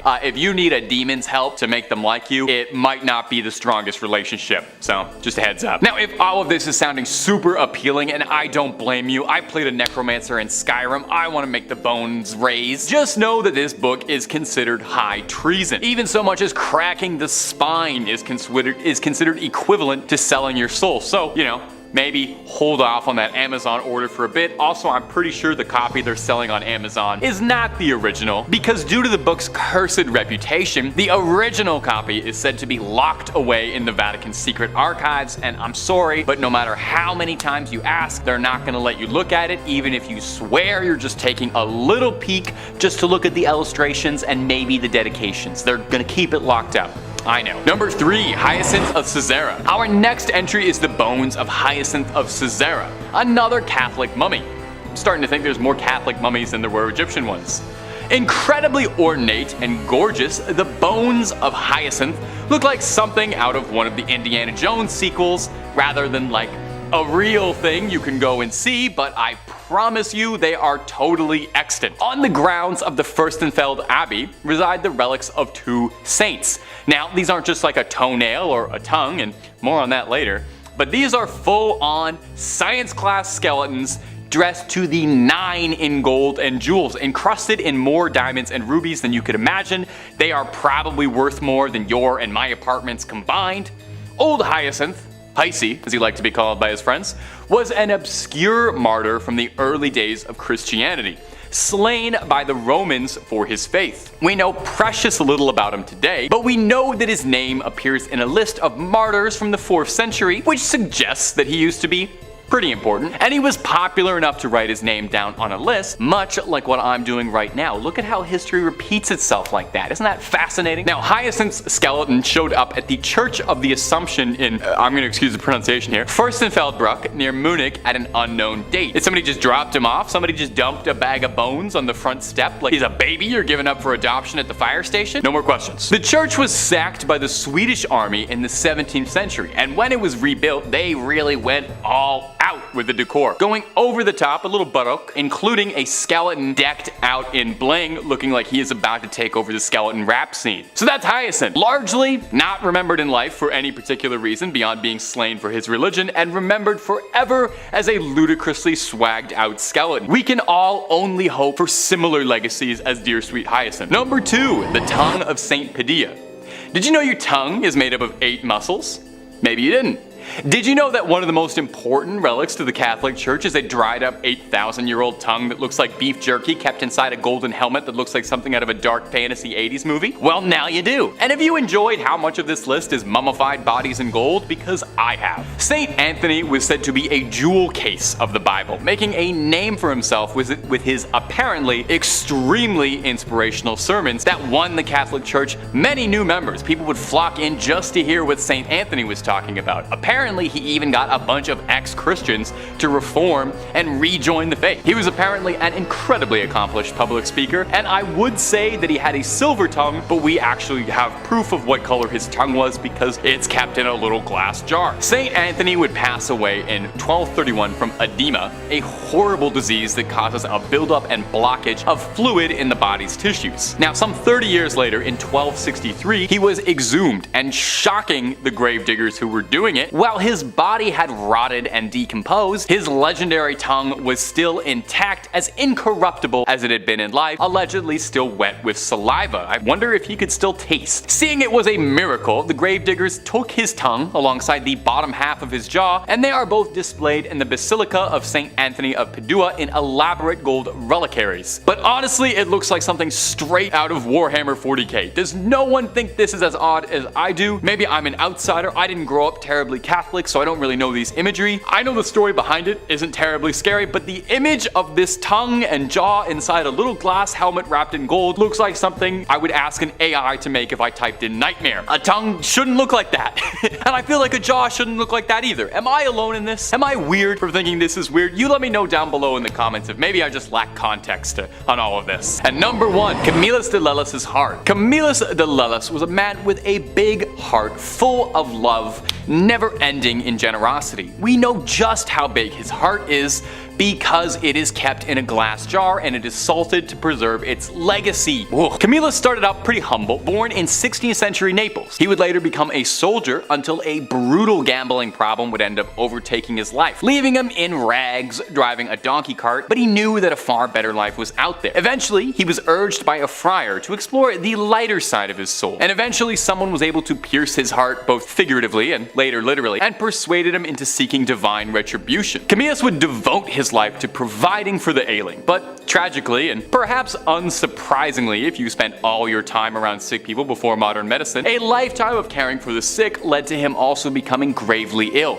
soaking up a litany of ailments, including a sore in his leg for 46 years, a rupture for 38 years, 2 callous sores in the sole of a foot, violent nephritic colics, intense kidney pain, and for a long time a loss of appetite. Now, all of these things, working in tandem, would eventually claim Camillus, a man who gave his life to healing the sick. So post-mortem, he was canonized and thought of as the patron saint of the sick. And what better way, I ask, to venerate a man famous for his ever-giving heart than to cut his heart out like he was in the Temple of Doom and start salting his heart like it was beef jerky. You can go to St. Mary Magdalene's Church in Rome to go see if his heart, put a stethoscope up to it, check if it's still beating, but it's pretty dried up and tucked away behind glass where you can go and pay your respects and see if it has any life left to bestow and maybe if it'll help you out with an illness at all. Number 5, Benito Mussolini. The Vatican isn't just the seat of the Catholic Church. Did you know that actually the Vatican is the smallest country in the world? Despite the fact that it does exist inside Rome, inside Italy, the Vatican technically is not part of Italy, but rather its own sovereign little country. About 1,000 people live there total. But it hasn't always been this way, and the reason that it became that way is a little darker than I'm sure the church would like to admit. It was a treaty be with fascist leader Benito Mussolini.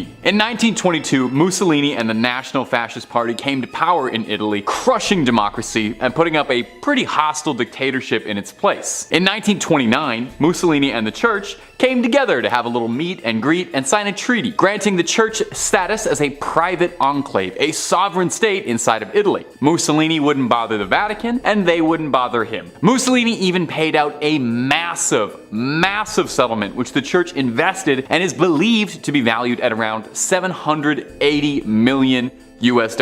Alongside tax exemption and priests getting a nice salary from the Italian government. All of those benefits you can thank a fascist government for. Perhaps most illuminating, however, was a clause that protected the Vatican's dignity, meaning as part of their laws as a sovereign state, they were allowed to arrest and try anyone who criticized the people and the church. In exchange for signing this treaty, the Catholic Church publicly supported the fascist dictatorship and was recognized as Italy's official government. The Vatican's own newspaper printed shortly after the deal went down, "Italy has been given back to God and God to Italy." And they only have the support of someone who was involved in hundreds of thousands of deaths to thank. And if you're looking for way more strange, true things out of history, conspiracies about the Catholic Church, cryptids, aliens, and all sorts of freaky business, Top 5 Scary has all of that and then some. So click on through, hit subscribe, please make sure to hit that bell so you get everything and do not miss a single scream. But you do that at the end of this video, okay? We got way more Catholic Church secrets coming up. Number 4, the treacherous Pope Boniface. Let he who is without sin cast the first stone. This idea being that none of us are truly free of sin, and we're all born into this world natural sinners. Well, some people really take that idea and really run with it. And you would be surprised how high up the Catholic Church some of these troublemakers get. That's where Pope Boniface VII comes in, one of history's most notorious popes for his incredibly unholy behavior. Pope Boniface was actually so wildly controversial that Dante Alighieri wrote in the Inferno that Pope Boniface was condemned to the 8th circle of hell where the frauds were kept. It's a really good window into the sort of general mindset of the population that in their books they were imagining all the ways he'd be tormented in hell. And as a quick aside, for the comment section, Dante's Inferno, is that history's first fan fiction? There's a very serious argument to be made that it is. Anyway, Boniface saw the destruction of Palestrina, a city that had already peacefully surrendered and submitted, but that wasn't good enough for the church. Palestrina had already been burned to the ground, and goofy old Pope Boniface ordered that they plow it down to the dirt and soil to ensure that absolutely nothing of the city remained standing, a real salt-of-the-earth approach. He was definitely a guy who loved his neighbors. He really loved his neighbors, in the sense that the vow of celibacy that men of the cloth have to swear to, Boniface didn't really believe in at all. He was alleged to engage in all kinds of parties with all manner of bedroom companions, having once stated that he felt intercourse with younger people was as natural as hands rubbing together. A really, really great guy all together, and he also loved building statues of himself all the time, so he was very prideful, which that's the worst sin of them all, really. Number 3, Galileo. Science and religion do have a place alongside one another in the world, I think. Now, science and religion have had a complicated history, they've never quite seen eye to eye, kind of always furrowing their brows and glaring at each other through the hallways, but one could never truly disprove wholly the existence of God through science, and I think science can illuminate and shine new light on ways to glorify religion, right? Maybe? Well, not particularly. As one could imagine, there's a great deal of difficulty the church has with science. In 1633, Galileo Galilei, the renowned astronomer, made himself an enemy of the Catholic Church and God for having the unbelievable, blasphemous, heretical viewpoint that the Earth orbits the Sun and not the other way around. Now, Galileo didn't quite have it all the way, since he did posit that the Sun is the center of the universe, and he wasn't super right about that, but hey, give the guy a little credit. He was doing all this before the TI-84, okay? He was just looking up in the sky making all these guesses. Pretty smart guy. Was doing better than most astronomers out there. Now, for this most heinous, disgusting, unbelievably sinful crime, Galileo was arrested and put on trial, where 10 cardinals sat before him passing judgment and trying to decide how best to punish this disgusting heretic, floating some fun ideas like imprisonment for life, torment, being burned at the stake. Again, this is all because Galileo suggested how the planets work, and he was mostly right about this, which is important to hammer home. Eventually, Galileo renounced his beliefs, saying he was wrong, and he was getting up there in age and didn't want to spend the rest of his life suffering. So in an act of true humble forgiveness, the church instead decreed that instead of being burned or anything, Galileo be condemned to spend the rest of his days in his home, which he did until his passing.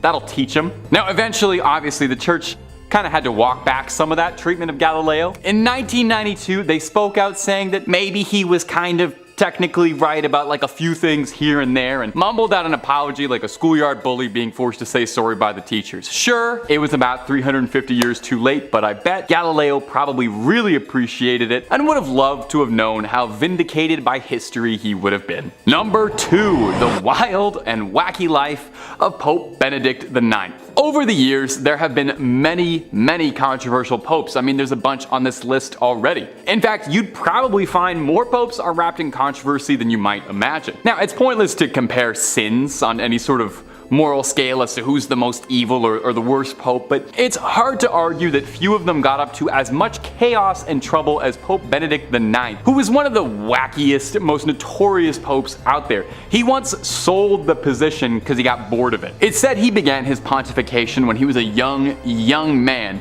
because his wealthy family just wanted it, and that was like a thing you could do back then. If you had enough money, you could just bribe the church and ask that your son become pope. Benedict loved the lifestyle and behaved the way Joffrey Baratheon would, you know, kind of really letting the power get to his head almost immediately.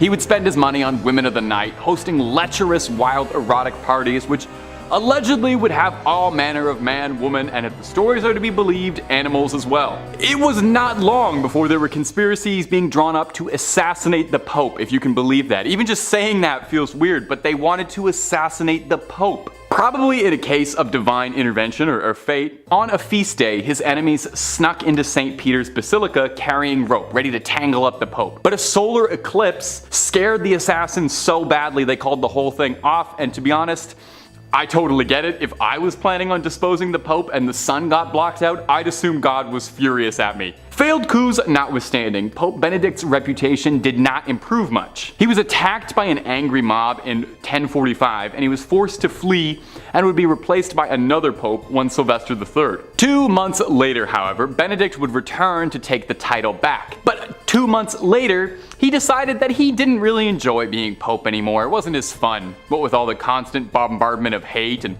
failed attempts on his life. So he sold it to his godfather for what amounted to nearly $30 million.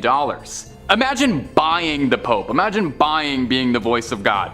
Anyway, if you can believe it, like Emperor Palpatine, somehow Pope Benedict returned a third time. King Henry III of Germany had arrested Pope Sylvester III for being a false pope, and the godfather that he had sold the throne to had given up the papacy, admitting that it was shameful and heretical for him to have ever done so in the first place. So Henry appointed a new German pope while Benedict was in hiding, and that pope mysteriously passed away 8 months later from a poisoning, which many historians suspect Benedict had his little fingers in. So Benedict came back for a third time to be the Pope, only this time no one was putting up with him. They'd been through this 2 more times, they weren't doing it again. Henry III sent troops to drag him out of the basilica. He spent his dying years in a monastery and is now remembered in history as one of the worst popes ever. And number 1, the Pazzi conspiracy. If you've garnered anything from this video that I've been telling you, I sincerely hope it's that the Pope doesn't always follow the rules. Sure, the guy interprets the will of God, you know, he's got a direct line to talking to him, but that doesn't mean he follows every single one of his rules. Now, we've already discussed some of the wildest sins that popes have been caught up in, but let's top it all off with a full-blown assassination conspiracy revolving around the Pope ordering a hitman. No, really. In the 1470s,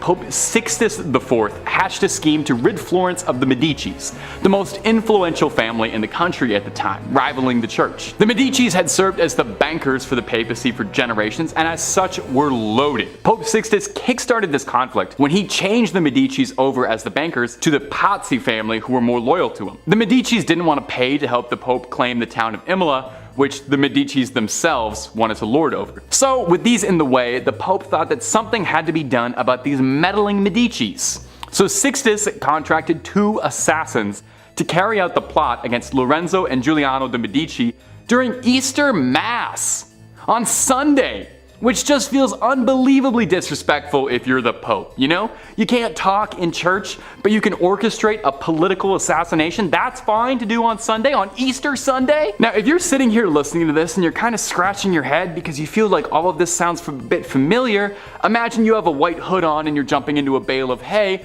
because this was a driving plotline in Assassin's Creed 2, where protagonist Ezio ends up helping out Lorenzo Medici a great deal. Yeah, no, the games were really inspired by true history, you know, save for a few extendo blades and boss fights against the Pope, but a lot of that stuff really did happen. History is just as weird as the video games make it out to be. Now, if you remember from Assassin's Creed 2, Giuliano was fatally slain, but Lorenzo survived and rallied support of Florence in a war against the church. Lorenzo picked off conspirators and then sailed to Naples to meet King Ferdinand to discuss a peaceful solution to the bubbling war. There's a reason they called him Il Magnifico. This guy was great at strategy. In the end, the plot failed drastically because all it really did was cement people's support to Lorenzo Medici. People loved the fact that he survived an assassination. They made a medal commemorating this for him, and it brought shame to Pope Sixtus, and it inspired one of the best games Ubisoft ever put out. Kicking off this list in 5th place, we have the possibility of proof of alien life. In 1998, news reports emerged that strange, elongated, distinctly alien-looking skulls had been found during a restoration of the Vatican Library, with many suggesting that the Vatican secret archives must be hiding evidence of extraterrestrials. Perhaps an understanding between the Vatican and extraterrestrials is too far out there, too convenient to contemplate. Except the Vatican itself does not run from ties to aliens. Consider the words of Cardinal Conrado Balducci, a high-ranking Vatican official since the 1960s and close friend to many popes, who in 1998 instructed followers to remember a paragraph of the New Testament where St. Paul refers to Christ as King of the universe, not only as King of the world. That means that all beings in the universe, including aliens, are reconcilable with God. Heck, the current pope has said he would baptize an alien, so I guess that's progress for the church?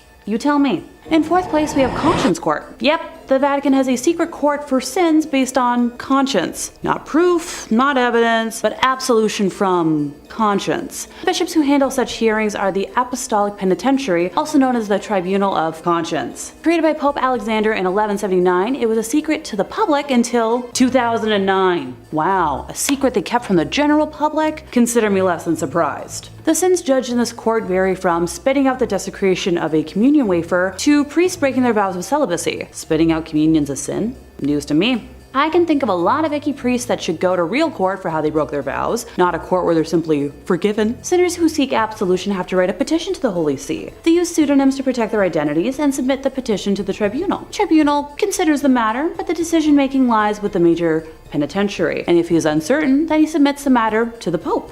Until about the 18th century, heinous crimes such as ending lives and fornication against will were judged by the tribunal. Sure, let's give Father whatever his name is a slap on the wrist so he can have a clear conscience about breaking serious laws and go back to his biggest concern about having a perfect life after passing. Because that's the priority for serious crimes. Same with using a fake name for protection. Really great.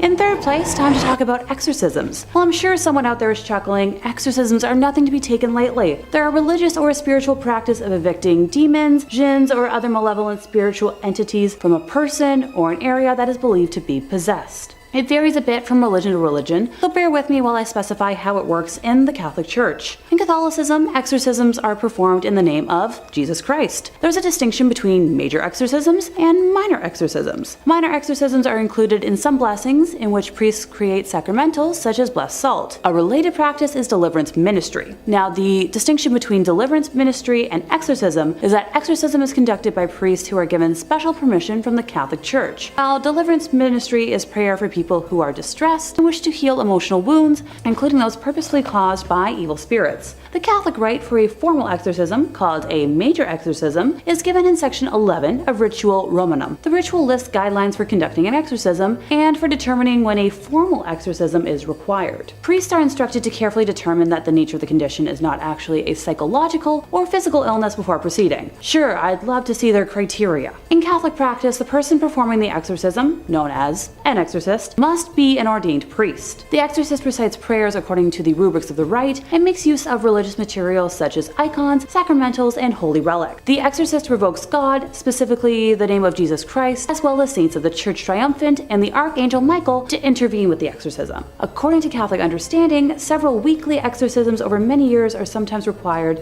to expel a deeply entrenched demon. St. Michael's prayer against Satan and the rebellious angels, attributed to Pope Leo, is considered the strongest prayer of the Catholic Church against cases of diabolical possession. The Holy Rosary also has an exorcistic and intercessory power. Cool, maybe I'll go get my rosary one of these days. Holy water is a common aid for exorcism. Its use belongs to the prayer to St. Michael. The chief exorcist of the Vatican, Father Gabriel Amorth, stated that he had performed tens of thousands of exorcisms over his 60+ years as a priest.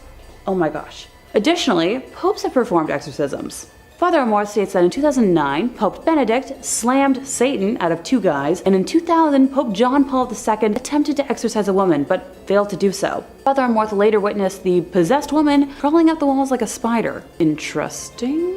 In Roman Catholicism, exorcism is a sacramental but not a sacrament, unlike baptism, confession, First Communion. Unlike a sacrament, exorcism's integrity and efficiency do not depend on the rigid use of an unchanging formula or the ordered sequence of prescribed actions. Its efficiency depends on 2 elements: authorization from valid and illicit church authorities, and the faith of the exorcist. Ever since the rise of the popularity of exorcisms in the movie of, similar name, the church has tried hiding that they still practice them, but we know better. Number 2 on our list is the Vatican Bank. Yeah, totally not suspicious at all. Buckle in because there is a lot to unpack here. Formerly known as the Institute for the Works of Religion, the Institute, or the IOR for short, was founded in June 1942 by papal decree of Pope Pius XII. Guess when they presented their first public operations report?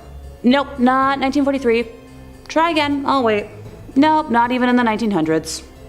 2013. Yeah, you heard me correctly. 70 freaking years later, they produced their first annual report. The thing that's supposed to be presented every year so no one does anything shady or illegal. Previous to this, all internal ledgers were destroyed every 10 years in accordance with their policy. So did they exist or not? The IOR's role is to safeguard and administer property intended for works of religion or charity. The bank accepts deposits only from top church officials and entities, and is run by a president but overseen by 5 cardinals who report directly to the Vatican and the Vatican Secretary of State. So they only report to themselves. For reference, all banks that operate in Canada have to report to the Minister of Finance. Former bank president Ettore Tedeschi and the Vatican Bank have been investigated on 2 separate occasions for money laundering. Yeah, nobody saw that coming. In March of 2012, JP Morgan Chase closed a Vatican account in Milan after the IOR was unable to respond to questionable money transfers. In 2010, Italian authorities seized $30 million from a Vatican account at Italy's Credito Arciano Spa following allegations that the IOR violated anti-money laundering laws. Ettore and the bank were both denied wrongdoing, and no charges were ever filed. The money was released after IOR promised to pass measures to come into full compliance with international standards on money laundering and terrorism financing.